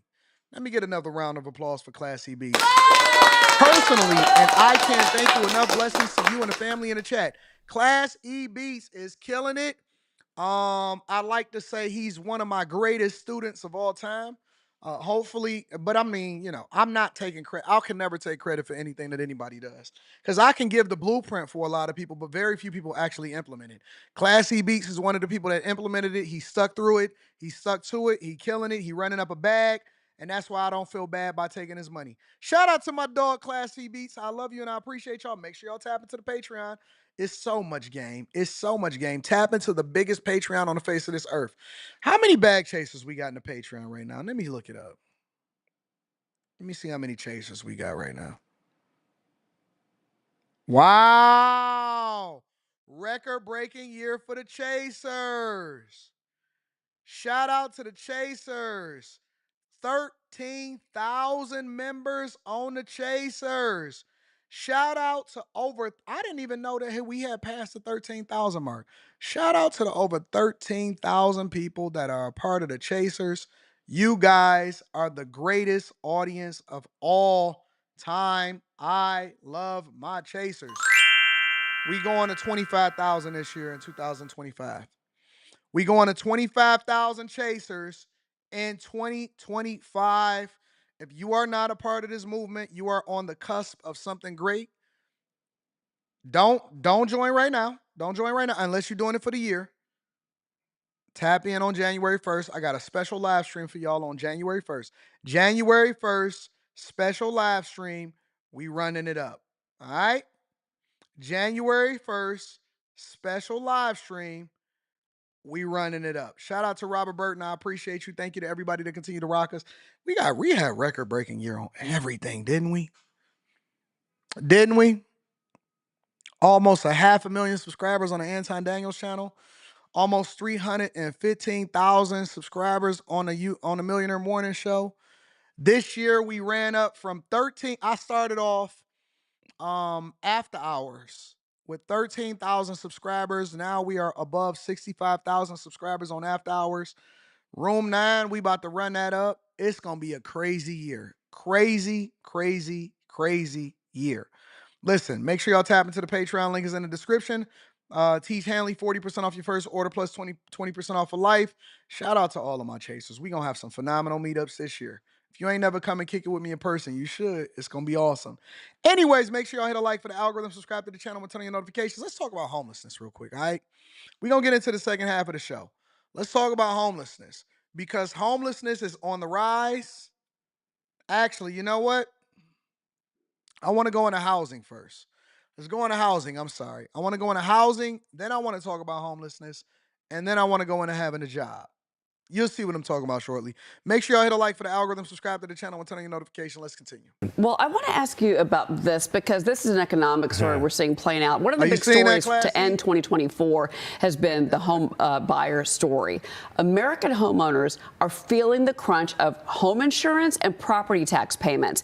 That is really pushing up their monthly mortgages. The Wall Street Journal found that in September, 32% of the average single-family monthly mortgage payment went to insurance and tax payments. That's the highest since 2014. Analysts say the climbing cost of property taxes and home insurance, it's not going to come down, putting further burden on homeowners, even if they've refinanced or even if they got a low rate. Yes, we are going to do the Q show tonight. All right, we are doing the Q show tonight. All right, let's get it. On their mortgage, they got that 3.5% or 4%. No, it's not the same topic technically. When we talking about housing from the lens of what it's going to cost you to break into and possibly buy your own home and what the true costs are of housing. When you're talking about homelessness, we talking about getting your car stolen and then that's not going to be good for you. We talking about living in a car on wheels. It's a much different thing. Housing versus homelessness is completely different subjects. Wow, this is going to be really tough on the housing market. I'm going to tell you that right now, of late, the worst performing sector in the U.S. equity market has been housing-related shares. They're under a lot of pressure. They've been sinking by double-digit percentage for the current quarter to date since the election. It's really a mess. Let's face it, you go ahead, you take out a fixed rate mortgage. Well, it's great to know that your monthly mortgage payment is fixed. But what you don't know is what your future property taxes might be and what your future property insurance costs might be. And I want to add one thing. I think this is important. And that's the thing that people don't take into consideration when they decide that they want to sign up and they want to buy a house. Buying a house in the United States of America essentially is a scam. I didn't say that out loud, did I? I didn't say that out loud, did I? That's why I say that you should never look at purchasing a home in the same lens as making an investment. It's not the same unless you're making an investment in a home to make money from it. Because you don't even you don't even look at all of the costs and account for it the same way. Buying a home, which doesn't mean that it's not best for you, depending on what your circumstance is, but buying a home in the United States of America, to an extent, is a scam. Because, for example, if you don't pay your property taxes, they can still take it from you. You can have 360 payments on a fixed 30-year mortgage, thinking that you was going to be working from home. You bought your home in 2019, 2021, and you can start missing payments, and then you get 3 to 6 months behind, and they can take your home from you and say that we are repossessing or we are foreclosing on your home, and you lose it for nothing. You lose it for nothing. That's one of the things that they're fighting over in Chicago. They say that Cook County is a finesse. Most people, when they go out and they buy a home, they look at two things. They look at the interest rate and they look at the payment. They look at the interest rate and the payment. They look at their earnings, income, and then they say, how much house can I afford? What is my payment going to be? And that is the fastest way to get finesse, is to say, what is my payment is going to be? They don't take into consideration HOA fees. That matters. They don't take into consideration insurance, especially for my people down there in Florida. I warned y'all. I've been warning y'all for years now. I said, stay out of Florida. Don't look at that as an investment property. Nope. But y'all getting y'all butt kicks with them HOA fees. Y'all getting y'all butts kicked with them hurricanes. Insurance companies is pulling out. You getting the butt. Y'all trying to figure out if y'all should go without insurance. Oh, I'm going to risk it. I'm going to just go without insurance. And now you getting flooded out. Hurricane slapped y'all in the face. Tampa, y'all was worried. People started wrapping up their cars in plastic wrap, trying to save their vehicles. They don't take property taxes. They don't take HOAs. They don't take insurance. And let me add another caveat in there. They don't take maintenance. Because when your air goes out and they charge you an arm and a leg and you ain't got it and you put it on a credit card, you got to pay for that. When you need a new roof, you got a leaky roof. A lot of these newer homes that's being built, that's not custom built, but they being built by these large people, these large, I don't want to say their names, but they being made by these large builders. Those homes is cheap. You got to continue to do maintenance. You got to do grass. All of that. And somebody want to slip and fall on your property. All of that matters. Let me pivot for a second. Let's go into it from a different angle. Housing market in 2025, what can you expect? With just 1 week left in 2024, housing remains a key issue heading into the new year. Consumers will continue to try to navigate both of these things. High mortgage rates, though, and the costs go up year after year. Because the more valuable your property becomes, the higher your property taxes are. Prices. I want to bring in our next guest to discuss what to expect in the new year. Ivy Zelman, Executive Vice President, Zelman & Associates. Good morning, Ivy. Good morning. What do you think is going to happen? Did you see there's a story, by the way, in the Journal, is it this morning, that says that your mortgage is not actually even your biggest cost anymore. Did you see that? It was actually a surprising. No, I did. Surprising statistic. Like 32% were paying more than half of their mortgage payment to property taxes and homeowners insurance. Pretty troubling. Pretty troubling. So a lot of people, more than almost 1/3 of the population, spend more money on their property taxes insurance, maintenance, and HOA fees. More than a third of the United States of America spend more money on property taxes and insurance than they do on the mortgage of the home. And most of the mortgage is going in interest. And you got to make 360 of them payments, assuming that you never refinance. What do you, as it portends for 25, what do you see? I think more challenges. We haven't seen any relief on the stretched affordability issue, and that's only getting worse as mortgage rates remain elevated and are going higher. What do you think the rates will be for the next 12 months? What do you think like the average homeowner should expect if they were going to go try to buy a new home? You know, I don't forecast rates, but I can't imagine why rates would go much lower from here, especially with some of the Trump administration proposals with potential risk of higher inflation. So I think that right now we're looking at the affordability index is probably about almost. Somebody says, Philip Hook says, so people are supposed to pay landlords. Okay, you take sense. Well, number one, I don't know what you take sense means. I'm assuming that you meant to say you make sense. You know how I am about people and their punctuation. So first of all, I didn't give a solution yet. You so busy trying to be sassy that you are not listening. I'm allowing for the information to come out so that I can then give you an alternative for what you're facing in a housing market in 2025. But you so busy trying to bully me and you so busy trying to make sense of your situation because you in a bad deal. If you don't be patient, you know it's Monday, right? And so I'm a little nicer on Mondays and I tend to be on Fridays and Saturdays because by Fridays and Saturdays, I'm a little bit more high strung. I didn't give a solution yet. Did I? I might not give a solution now because you're pissing me off. Sit down, pumpkin. All right, this didn't go well for the last few people. Let's hear what she has to say, and then I'm going to have a conversation with you afterwards. 25% above trend line for existing homes and about 10 to 15% above for new homes. So I think today it's really troubling for the entry level buyer. We are seeing more resilience for the higher move up segment, especially those that are able to use cash. But it's a challenging market. In terms Classy of B, so it's crazy. new builds, when you look geographically, is there any market where you see actually something really great happening?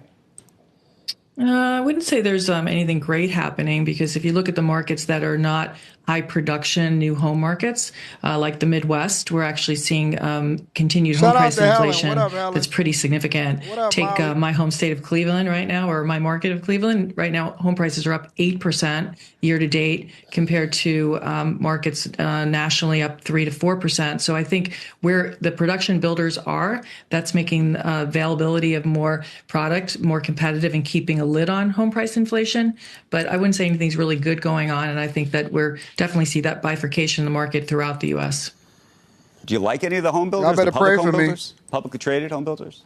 No, we are more skewed to the high-end builders. We're recommending builders like Tote, Dream Finders, Taylor Morrison. But we also I wouldn't invest in Pulte Homes. I wouldn't invest in Lennar Homes.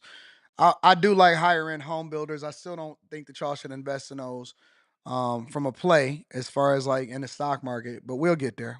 Like Lennar, given the transformation we're expecting from the spin, the Milrose spin. But I think it's all relative. I think we're more neutral on the sector, given the challenges that we see. We think you have to really be looking for, some modest exposure, but there's no question there are headwinds. And you start talking about the risk of tariffs and, deportation. I think there are headwinds that will keep the sector a lid on performance. Let me say this. Every situation is different, but if you're asking for my recommendation of how you should approach the housing market in 2025, number one, you got to approach it from an investor's view. I've been largely playing that game and I've been largely having this conversation, which is one of the reasons why I started Block Club last year in the Patreon, to break down the differences and the costs and how it is you can make money from real estate and how you should approach it, so on and so forth. In the last Block Club, I broke down my true costs of what it took for me to build a home from scratch, from buying a land all the way to finishing a property and everything in between and what my learned lessons are. I am now doing it again. We are in the framing of the second property, and we've broken ground on 3 more on top of that. So we got 4 properties that are in development right now, and we're looking to scale up. First of all, from an investor's perspective, right? And when I say investors, I'm not talking about people that just own their home. I talk about people that are actually investing in real estate. I think that the people that are investing in real estate, including the institutional investors, which is one of the reasons that they got into the game, is going to kill it. Within a few years, more than half of the population is going to be a nation of renters, which is not necessarily a bad thing. We do need more home ownership, but just purely from an investor's perspective, I think that your net worth, if you are a person that is investing in real estate and you've been able to eliminate the amount of money that you're giving over to the bank in interest and hold on to your properties, you will make a killing. You will make a killing. I've been positioning myself personally because I have 0 mortgages on any properties to reinvest everything that I have into building out these properties, especially if you are in markets that are going to be booming. Stay away from Florida, stay away from California. If you are trying to become a homeowner or an investor over in California, it is the worst market to rent your home in. You will have problems with squatters, you will have problems with carrying costs, you are going to have problems with property taxes, you're going to have problems with crime. Same thing in Florida, not to the extent of California. Over in Florida, you are going to have problems with weather. You're going to have problems with insurance. You're going to have a problem with glut. And the reason that they have a private insurance just for the state is because they're trying to give people confidence in a Floridian market. Do not build homes. Do not buy homes. In Tampa, Miami, Orlando, Southern Florida, St. Petersburg, nowhere in Florida. Do not buy property in Florida. If you are in Florida and you own property, then good luck to you. I can't tell you where or what you can and can't do, but I'm going to tell you that you are one disaster away, and insurance companies are going to continue to raise rates and price you out of your homes, and they're going to continue to artificially inflate the values of these homes, which is going to increase your property taxes. I believe that you need to go in and up. That is where the investment opportunities are. Now, if you're trying to buy a home to live in, I would advocate you guys to go further into the Midwest. I know you don't like the weather, but again, I'm looking at this from a business perspective. I know you don't like the weather, but I'm looking at it from a business perspective. Somebody says Orlando to be booming. Orlando is booming because everybody in Southern Florida are being pushed up. They can't afford to endure through the weather, and they cannot afford to continue to live down south, right? And that is why everybody is being pushed up. They've been priced out. And so people in Orlando is being pushed up to Georgia, and the people in Southern Florida is being pushed up to Orlando. That's the only reason why they're booming. They don't have a sustainable market that is going to be conducive for them in the next 10 to 15 years. This is just my own personal opinion, okay? So if you are looking at it from an investor's perspective, everything is going to go back up to the Great Lakes. The Great Lakes has the largest body of fresh water, okay? In addition to that, the infrastructure is booming. Stay away from Chicago and Illinois. Stay away from Chicago and Illinois. Everything else, even if you want to stay in Nashville, if you want to go to the Tennessee market, not Memphis. If you want to go over to Atlanta and Georgia, that's cool. If you want to go over to Indiana, they going to be booming. Ohio is up next. Michigan is booming. Pittsburgh, all of those places will be hot spots for investing. I am telling you, they will be hot spots for investing. Stay away from Arizona. Stay away from Nevada. Stay away from California. Stay away from New Mexico. Stay away from all of those places. Texas will be fine. Texas is an economy within itself. But more importantly, let me give y'all a couple of other tips before you get into the mortgage industry, all right? Number one, think about this. 360 payments, 30 years. Will you be able to sustain that? And does that make sense for you? Because you don't truly get the value of a home until you lived in it for at least 10 to 15 years. You don't truly get the value of a home unless you've lived in it for 10 to 15 years.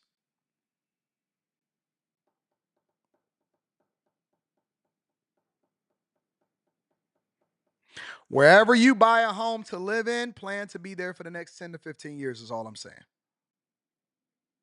Wherever you buy a home to live in, plan to be there for the next 10 to 15 years if you want to truly get the value out of it. Somebody said, previously. So you saying become a nation of renters. Well, it depends on what you want your lifestyle to be. It depends on what you want your cost to be. The biggest finesse is convincing you that you had to own a home.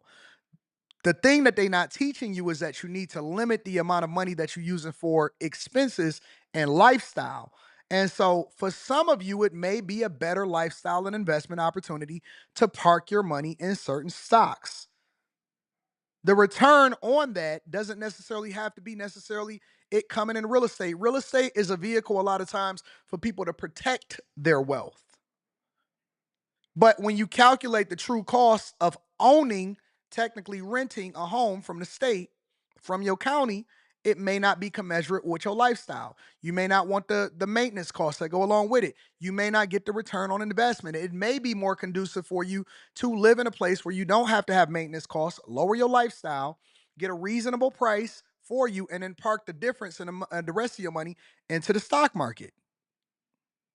It depends on each individual circumstance and where you are in the United States of America, is what I'm saying.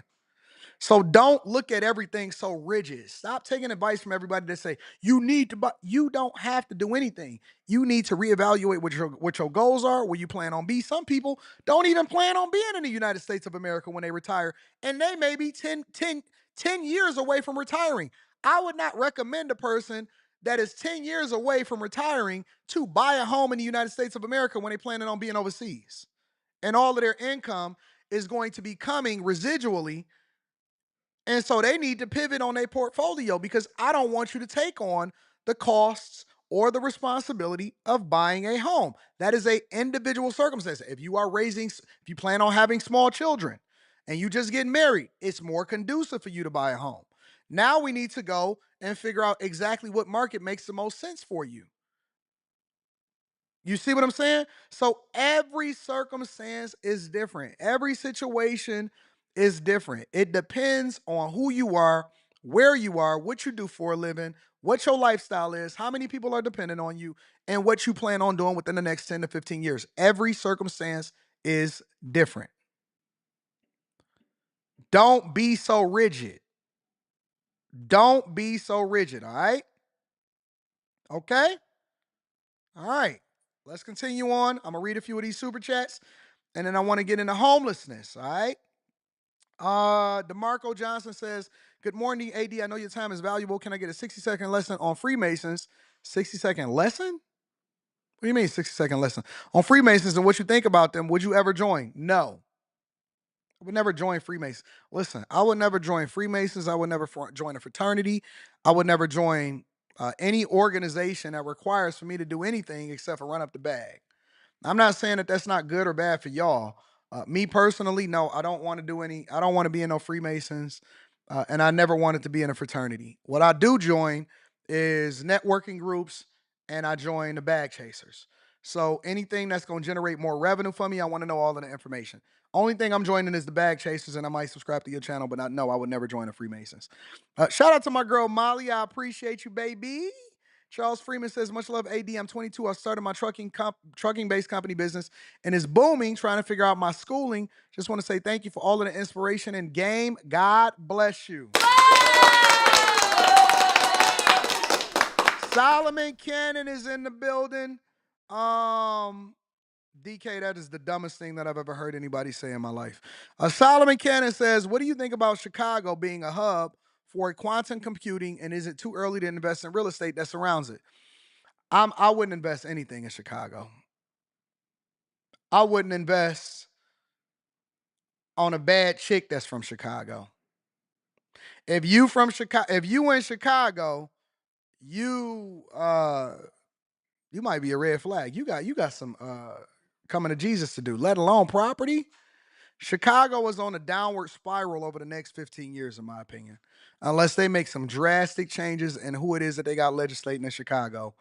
I wouldn't invest in Chicago. Classy B says, you deserve the credit, AD. Like you said, you gave the whole blueprint, and I owe you a lot. No, you don't owe me. You owe you. You owe you. So continue to rock. I appreciate you, Classy Beats. Thank you, my friend. Thank you. No, I wouldn't invest in anything in Chicago personally. You can find better investment opportunities, in my opinion.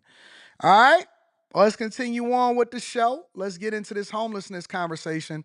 Let's start over in Chicago. As the federal government reports, there has been a double-digit jump in Americans who are experiencing homelessness compared to 2023.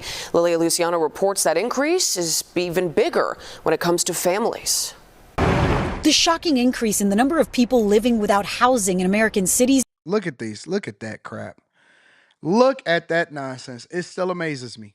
I still haven't normalized it. Is no surprise to Cynthia English, who spent 10 years experiencing homelessness. Low-income housing is not truly affordable for those of us who make the leaps. According to the government's latest data, more than 770,000 people were unhoused in a single night in 2024, up 18% from the year before and the highest number ever recorded. It can happen to anybody. Steve Berg is the chief policy. No, it can't. No, it can't. I'm never going homeless. I'm never going homeless. I'm never going broke. I'm never going back to the hood. I'm never going back. It cannot happen to anyone. They use that to try to desensitize you to the situation, and then they say it's unhoused. No, dog.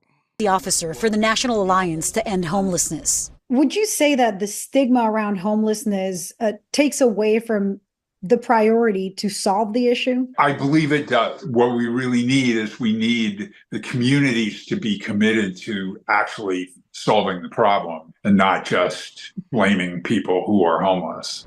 That is such empty rhetoric. What does that mean? We need the communities to be committed to solving the problem of homelessness? Do you know how big of an issue that is? You know all of the different things that you got to tackle: wage growth, housing, a sustainable economy, safety, drug usage, legislation, both nationally and locally. Such a big problem. You can't just... The United States Department of Housing and Urban Development blames the record-breaking increase on the rising cost of living. It costs more to rent a modest apartment than people make in a modest job. Devastating natural disasters like the Maui wildfire that displaced thousands have added to the shortage of housing. The report also says the number of homeless families more than doubled in some cities like New York and Chicago, where migrant families were bused from border states. Now they ain't got nowhere to go, and y'all don't know how to house them, and y'all want to kick them out, and so they're going to be the ones that's committing all of the crimes and being homeless in y'all cities. Now at 6, Washington State's homelessness rate continues to rise and is now among the highest in the country. This is according to a new study just released today by the U.S. Department of Housing and Urban Development. Yeah, the surge comes despite the fact that billions of dollars have been spent in the past decade to reduce the trend. Como senior reporter Chris Daniels has looked through the lengthy... Where's all of this money going? That's the thing that I'm curious about. We all know that homelessness is an issue. We know that it's growing, even though they keep telling us everybody is having, doing well. They told us over the last 3.5, 4 years that everybody was doing well. The economy was awesome and all of that, right? And so we know that a lot of people is broke. We know that a lot of people is moving back in with their baby mamas. We know that the baby mamas is trying to figure out where they're going to get $40. That goes without saying, all right? Here's my question. Where did all of this federal money go? Where did all of this state money go? Where did all of that $25 billion in California go? Where are these billions going to? And how are they leveraging your tax dollars? Because remember, it's your money. How are they leveraging your tax dollars to fix homelessness? How come we don't have more transparency? How come we don't have online reports to where you can go to the site and figure out, okay, this is where my tax dollars went here. This is where my tax dollars went there. Where are these mysterious programs that they keep using to reduce homelessness? Where the heck is it? I agree, it's money laundering. Absolutely is money laundering. Yeah, and they spend billions trying to eradicate the problem. Where? Oh, who? Who, what, when, where, why, and how, Freaky Jason? Where? I'm not going for it. Report and talk to experts. He now joins us live with more tonight. Chris? Yeah, Hannah, some good news. The number of homeless veterans across the country has dropped. And in Washington State, the number of homeless youths are also on the decline. But otherwise, every metric is pointed in the wrong direction. On a dreary day, when tents don't dot the landscape like years before, Sarah Rankin says the visuals don't paint a full picture. But the bulk of the iceberg is not visible to folks. Oh, big The wash. Seattle You're U wrong. professor You said not one newly built facility. Nope. We got one over in California on Skid Row. They spent $165 million for permanent homeless housing. $165 million on one building, $600,000 per unit. If that ain't money laundering, I don't know what is. If that's not money laundering, I don't know what is. How do you spend $165 million on building a facility to the tune of $600,000 per unit? How is that possible? How is that possible? That is one of the biggest money laundering schemes I've ever seen in my entire life. It's a whole lot of people that got rich off California, and it wasn't the people that was in the streets. Is the founder and director of the Homeless Rights Advocacy Project. We know that the single most reliable predictor of homelessness is the cost of housing, and we've been suffering from a major housing affordability crisis in Washington and throughout the country. So the spigot is constantly turning up. The HUD annual assessment now estimates there are more than 771,000 homeless people in America on a given night, up 18% in a year, and Washington has a higher percentage than most states. According to HUD, that's because there's been a 35% increase in Washington state of people experiencing homelessness since 2007. Let's look at this. Change since 2007, change since 2023-24. All right, so let's look at since 2007 on the right side. At the top, it looks like you got New York. They got 152% more homeless people in New York than ever before since 2007. California is 35%. Massachusetts looks like 94%. Illinois, 66%. And Washington, 35%. What does all of these states have in common? Because we got a mixture of the ones that's under it. In Florida, they got a less than 34%. They got a minus. So they got less homeless people in Florida, less homeless people in Texas, less homeless people in Georgia, less homeless people in New Jersey, and less homeless people in Maryland. Okay, so what does all of these people have in common? Every last one of those states are blue states. Every last one of those states that experience a massive increase in homelessness are blue states.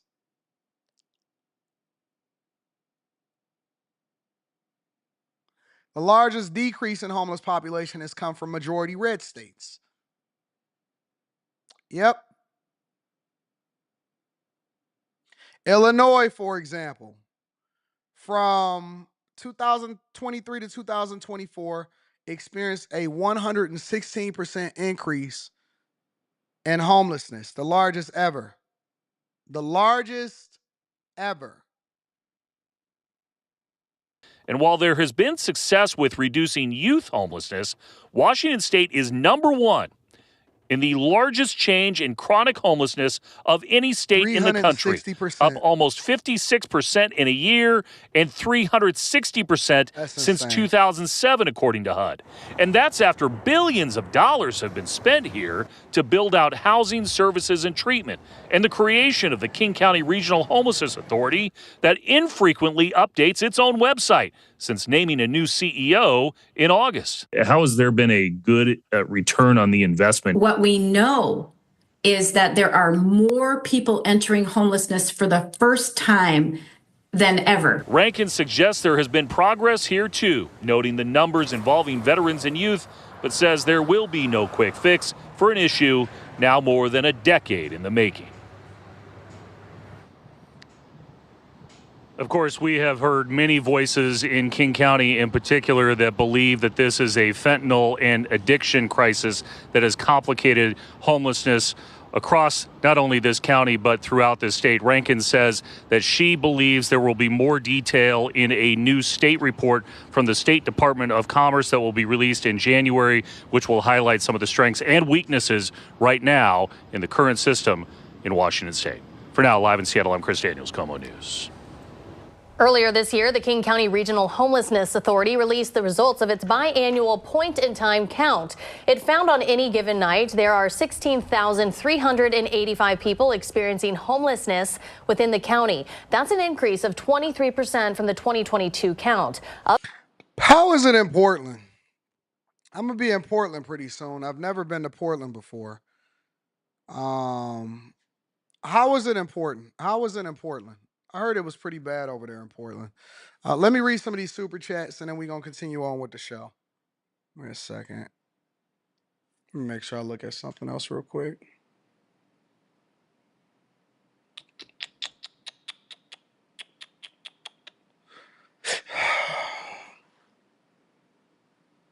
Is Portland bad, y'all?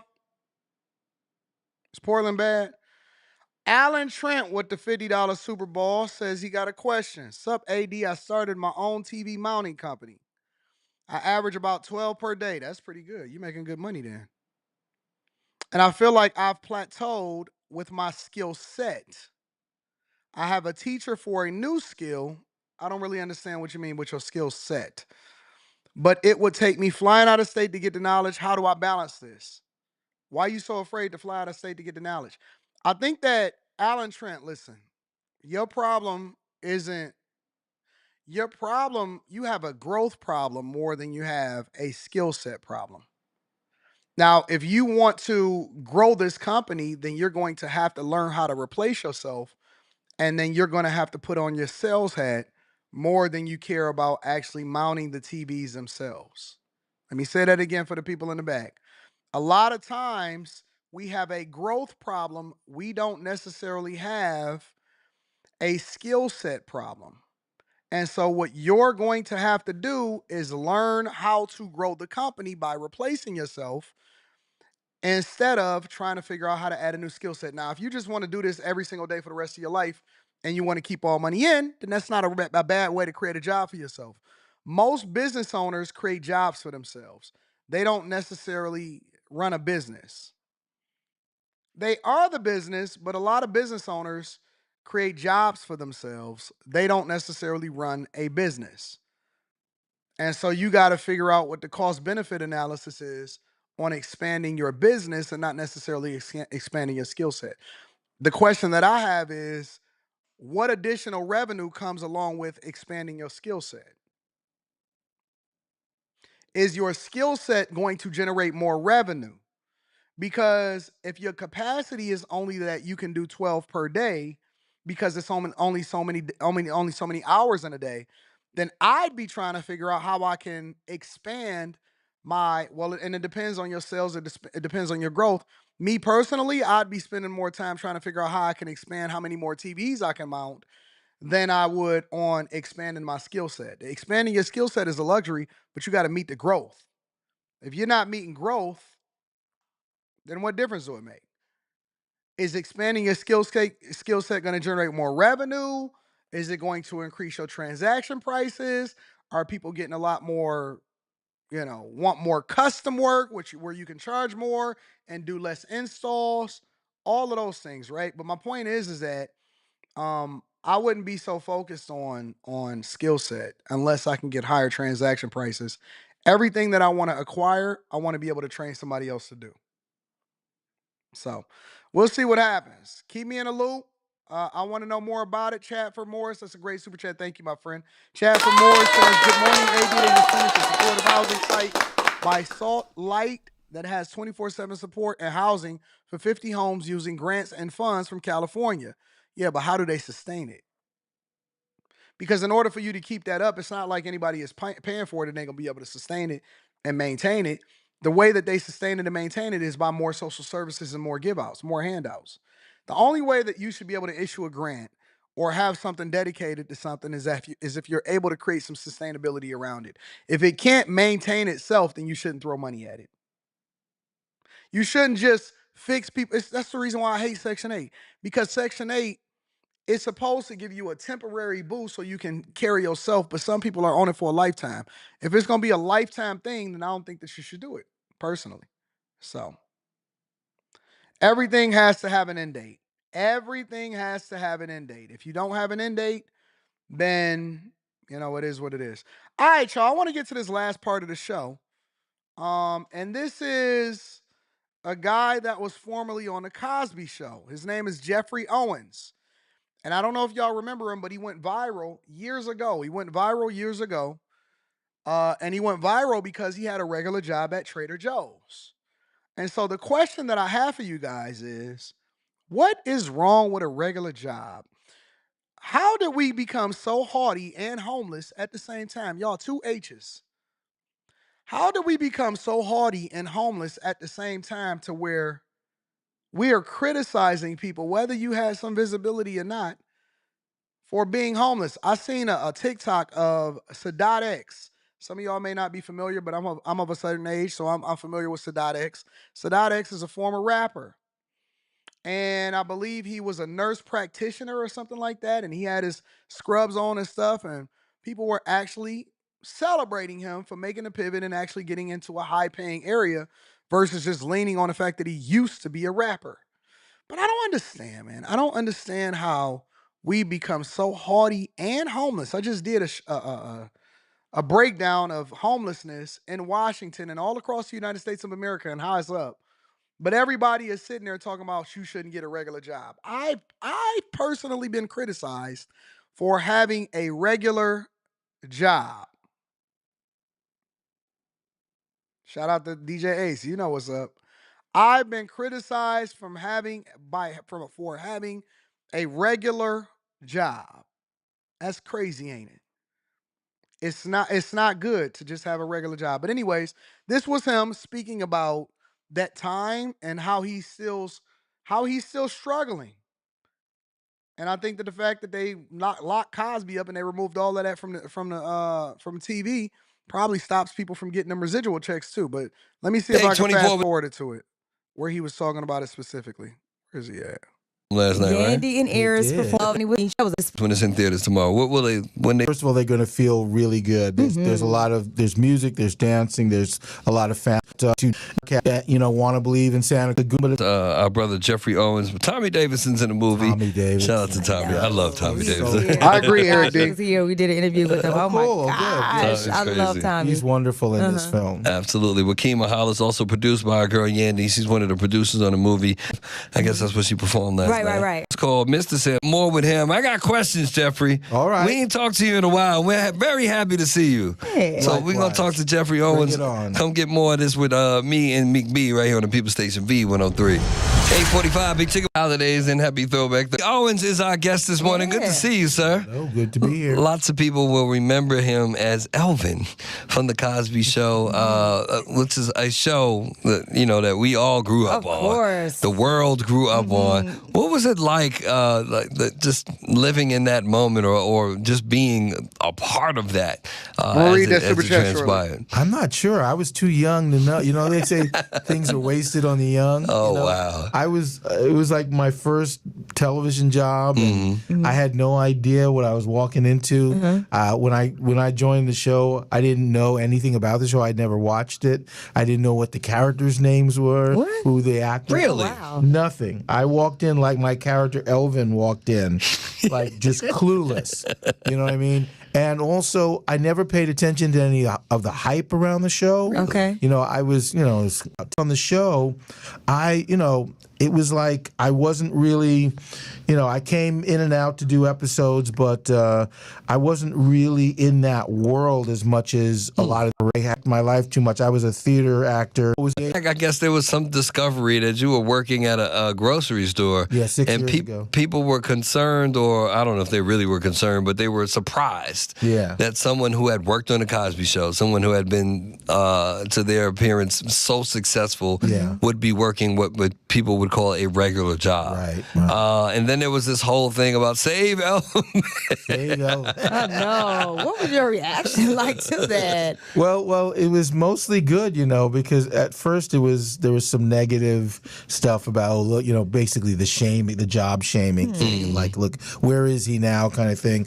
So that was a little bit, but then very soon after that, there was all this support and encouragement from all over the world. Like everybody was chiming in a positive way, encouraging me and supporting me and giving me work. You know, Tyler Perry, you know, mostly, and eventually 50 Cent and Nicki Minaj. Right. Nicki Minaj sent me money. Yeah, I heard she sent you like, what is it, like, I don't want to count your pockets, but it was a lot of money. She sent me $25,000. Right, so so I heard that you gave it to a charity. I did give it to a charity. Why you give that money to a charity?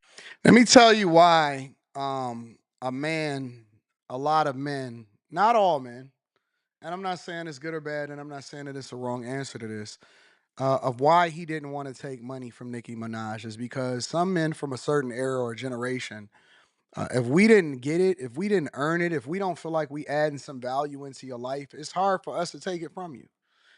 I don't want money just for the sake of wanting money. I want you to be entertained. I want you to see the value in what I'm bringing. I actually want to earn my keep. I want to earn my keep.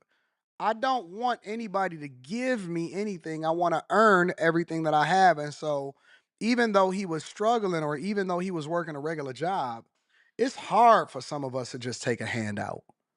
It's very hard for some of us to take a handout. And we don't feel like if we didn't, I mean, you know, it may not necessarily mean nothing to you, but if we don't believe that we've actually earned it and ran up a bag as a result of it, that's difficult to stomach. It's difficult to fathom. You know what I'm saying? And so, you know, we'd rather give it to charity and earn it the right way. That way, can't nobody hold it over our heads and say, hey, man, you know what I'm saying? But I gave you $25,000. No, you didn't give me anything. I provided a service for it. But if I didn't provide a service for it, then that's completely different than you giving me a handout. And so it is certain men out here that just don't see handouts. We got to figure out how we can add value into your life. Everybody not homosexual. Everybody not couch surfing. Everybody not trying to move in with a chick and sleep on a couch. Some of us is just built a little bit differently, and I respect that from them. You know what? I don't know. Next time. It's like now I'm like, why did you do that? And see, she'll never be able to understand it. She's sitting there and saying, well, why would you do that? Why would you do that? Because you don't know what it takes to be a man. Women can deal with that. Women are built for that. Women are built to be taken care of. Men are built to build things. And so you can't ask him why would he do that, because you'll never understand it, because you know you're not in that same mindset. Charity last week to ask for it. They had used it already. No.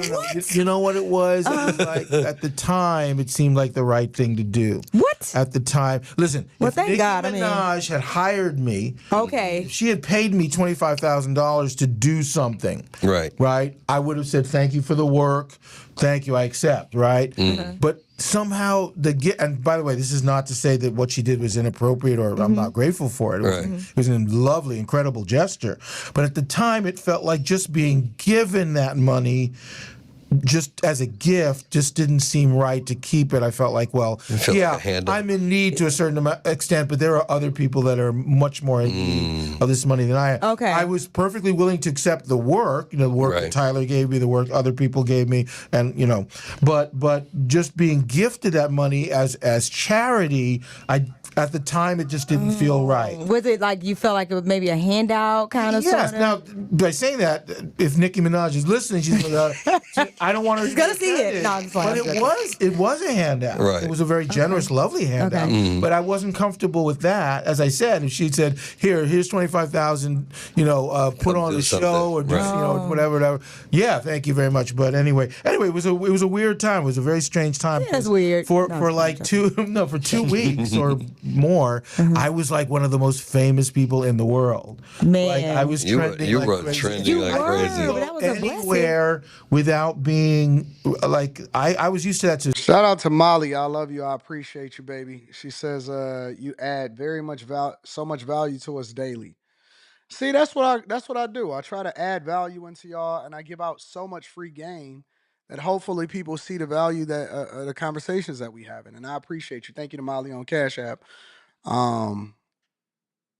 It's hard, man. It's hard for men to accept certain things. I don't know.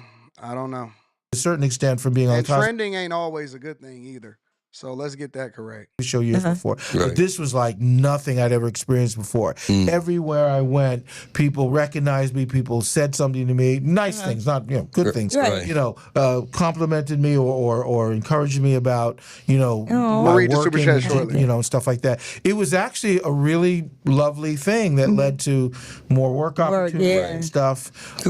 So yeah, it was it was good. Now, did you have to quit soon after you went viral? I quit Trader Joe's actually before the news hit.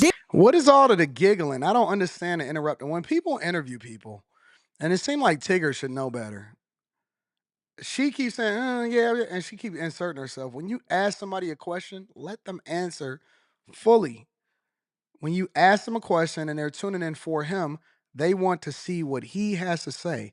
Stop giggling and interrupting and all. Look at this. Watch Tigger. Did you? Really? Yeah, I anticipate Joe's actually. Soon after you went viral? I quit Trader Joe's actually before. What is all of that giggling? I don't get it. The news hit. Did you? Really? Yeah, I anticipate because it was when it first happened, it was strange because someone had been in the store taking pictures. That's what happened, right? That same person? Someone came in and took pictures of me, and I was like, well, now that this is breaking, I'm not going to feel comfortable working in this store, wondering if this customer, wondering who's around with a camera, it's going to be just too weird. Got you. I'm a very private person, I don't want to be doing my job thinking that every other person might be having a camera taking pictures. Got you. So I quit. It wasn't like I quit knowing that I was going to be making a lot of money soon or anything. I just felt like I wasn't going to be able to handle that kind of scrutiny, that kind of attack on my privacy, basically. But see, look at God. Look at but Trader Joe's was a wonderful job. I got to give a shout out to those guys. It's a wonderful place to work. Nice. Okay. And in fact, to be honest, I've gone back there since. Oh, you have? Happened. Yeah. Really? And basically, I asked for hours to work there again. Because let me make this clear to everyone listening.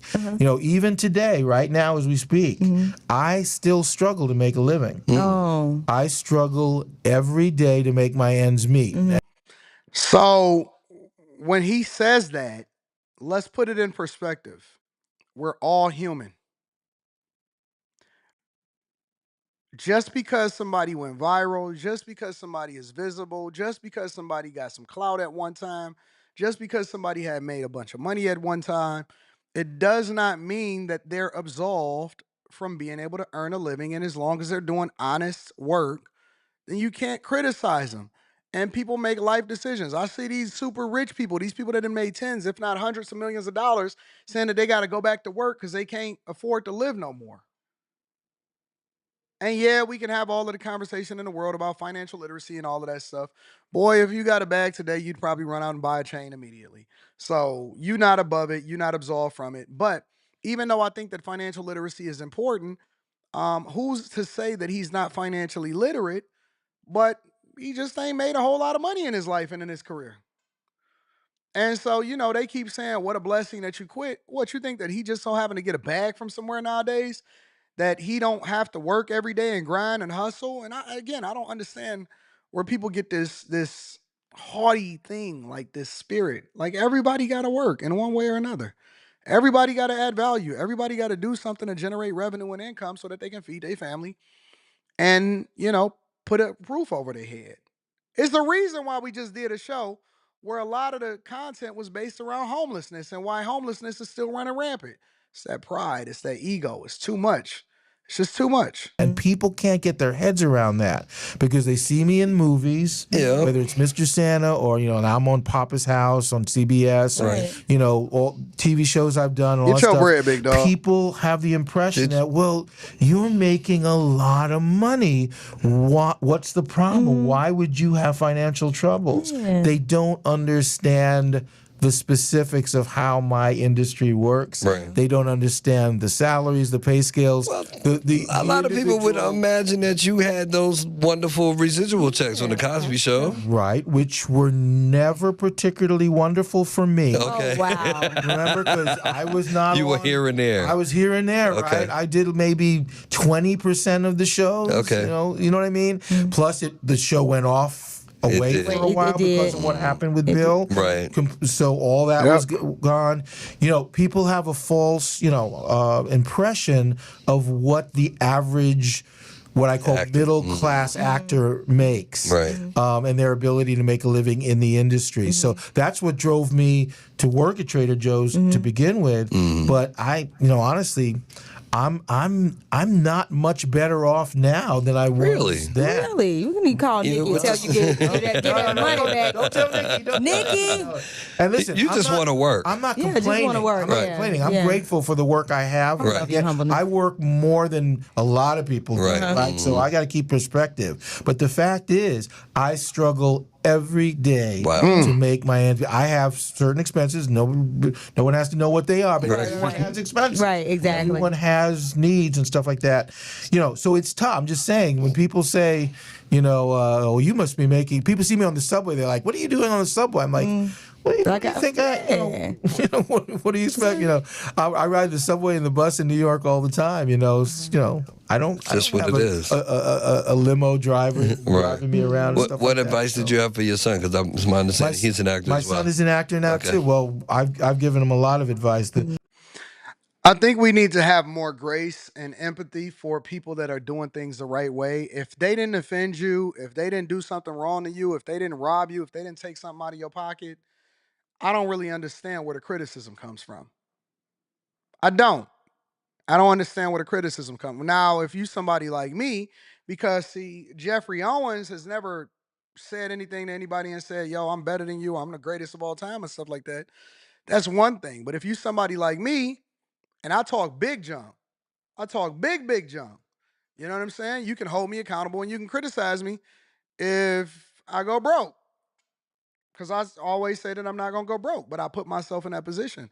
But for most other people, for 99% of the population, they don't say that. They don't market themselves like that. Now, whatever it is that I say online, I need to be accountable for. But that's why I'm going to continue to run up a bag, and that's why I'm going to put myself in a position where you can't say nothing and you can't have no excuses. However, but for regular, everyday people, I don't care what you do. If you go get a regular job, if I see you working at Kroger, if I see you working at Trader Joe's, if I see you working at Aldi, I don't care. Hey, man, good for you, bro. That means that you being productive and you running it up. You being productive and you running it up. We got to respect the institution of grind, man. And let me say this too. Sometimes, a lot of times, it ain't that people broke, is that they trying to extract the most value out of their time. I tell people every single day that if I had the capacity, because I got too much opportunity right now. Let me not say that out loud. I have a whole lot of opportunity right now, so it doesn't make sense for me to. But if I seen a carving or a niche or something where I believe, oh man, shout out to my girl R Streets. Says, great year, great end of the year bonus. Thank you for your motivation. Thank you, R Streets. I absolutely love you and I appreciate you. Shout out to you and all of y'all, all my bag chasers, all my ladies always taking care of me, right? But if I had the capacity, if you don't think that I would be like, you know what? I did the math and I've been chilling and I don't care how much money I'm making. I feel like doing Uber Eats, or I feel like doing some DoorDash, or I feel like doing some Ubering. If you don't think that I would go and jump in the car and be Ubering people around, and then I would probably finesse that. I would probably turn it into a whole show. I would go and buy a camera with my Uber money or my Uber Eats money, and I would get a body cam, and then I would put one in my car, and then I would make it a whole series, and next thing you know, I got a whole new YouTube channel. Man, listen, don't think for 1 second that I'm above it. Don't think for 1 second that I'm above it. I talk it because as long as I got breath in my body, I'm going to go get it. And then there's no shortage of opportunity from it. And I'm going to run it up. I'm going to run it up. I am not about to sit here and waste my time. And I got so much respect for people that go out there every day and grind and get it. And also for people that want to do the extras so that they can have the extras and make sure that they take care of the people around them, all right? So I'm a hustler, man. I'm out to my core. To my core, I am a hustling. I'm a hustling, running it up, going to get it, bag chasing, investing, money flipping, runneth up. top of the penthouse sleeping, hustling mother lover. You know what I'm saying? Shout out to y'all. I love y'all. I appreciate y'all. Y'all are the greatest audience on earth. Hopefully you see the value that we extract from this show every single day. And you get the entertainment, you get the medicine inside of the candy, and make sure you send this to your friends and family. Let me read some of these cash apps and super chat. Rand Wilson says, for your thoughts on entertainment, on an entertainment union. Nah, I'm straight. No, I just think that you get what you get what you put out. You get the value that you put into it. Titania says, when you come to Portland, would love to have a meet and greet. I don't know about that. I'm going to be there for some business, and I'm going to be in and out. In and out. I'm coming in there for business to take care of some business. Hopefully, I'll see a little bit of the city. I don't know if I'm going to be doing any meet and greets in particular on this one. Well-Building Journey says, the problem isn't with people getting the bag with their celebrity. It's that they don't know what they're supposed to do with the money and invest it. And people change their lifestyle a lot of times according to what they're making at that time. Even child support court and stuff like that will adjust it to whatever your current earnings is, which is stupid to me. Common sense expert says most people need regular jobs just for bills. I agree. And there ain't nothing wrong with that. Sandra had that boy lost in the pudding problem. What's your perspective on H-1B visa issue? I did a whole show on it. I did like a whole day, like 2 days straight of it. What's your perspective on the H-1B visa issue? I see both sides of it. I want top talent wherever it comes from to foster U.S. growth. It's the same for me. I'm not against immigration. I'm against illegal immigration. And I think that you get what you pay for. And if you can compete for it, they will pay you for it. I don't know anybody that is great at STEM or some kind of phenomenal engineer that is hurting for work. A lot of times they work 2 and 3 positions at the same time. So I think that we should get the best and brightest from every country, and we should continue to bolster what's happening in the United States of America. It's a cap on H-1B visas anyway. So, you know, the minimal amount of people that you recruit to legally come into the United States of America to run it up and pay taxes is small compared to the millions of tens of millions of people that they let over into the border. So that's where I stand on it. Honore is in the building. Honore says, fellow bag chaser here. Just want to say blessings and love to you all and the families and my brothers and my sisters. Shout out to Honore. I appreciate you. Thank you, my friend. Fatir says, it's not entirely average person's fault that U.S. stopped promoting excellence as much. I see why they want leniency in the entry-level college grad. No, I think that what you see today is just a reflection of the culture, which is what Vivek Ramaswamy said. And it's not based off of anything. You got to remember, our legislators is just a reflection of the people that voted them in. So what you've experienced over these last few years is the degenerate culture that voted in the people, and then they tried to get Kamala Harris in again. So I think we got cultural issues more than anything. What up, LaToya? What your pretty self says. Shout out, AD. I did your unplugged challenge and read the word for 30 days, got promoted to management and the acting building official. Blessing. I love that. Shout out to the chasers. Bag chasers in the building. Jari Barber says, great show today. I also wanted to shout out my new YouTube channel at Jari Barber. If that's cool, absolutely. Make sure y'all go and check out Jari Barber and let me know what y'all think about that. Let me know what y'all think about Jari Barber. Steve Montage Official says, urban exploration presents from dusty to dang. Shout out to Steven. I love you. I appreciate you, my friend. Shout out to everybody that contributed into the platform. One more day. One more Millionaire Morning Show before we start anew. Then we're going to be on season 5, episode 1. Crazy to think about. What is this, 263? We're going to do 264 shows on the Millionaire Morning Show this year. No misses? No misses? Yeah. Yeah. All right, y'all. Listen, I love y'all. I appreciate y'all. I think that y'all are the greatest audience on earth. On earth. All right, I got to prepare. I got to start getting set up for the live stream that we're going to do on the Bag Chasers on Wednesday, and we got to run it up, all right? Q show tonight, Patreon. Make sure y'all get that Tiege Hanley, 40% off your first order plus 20% off of life. I love you. I appreciate y'all. I'm going to holler at y'all later. Peace.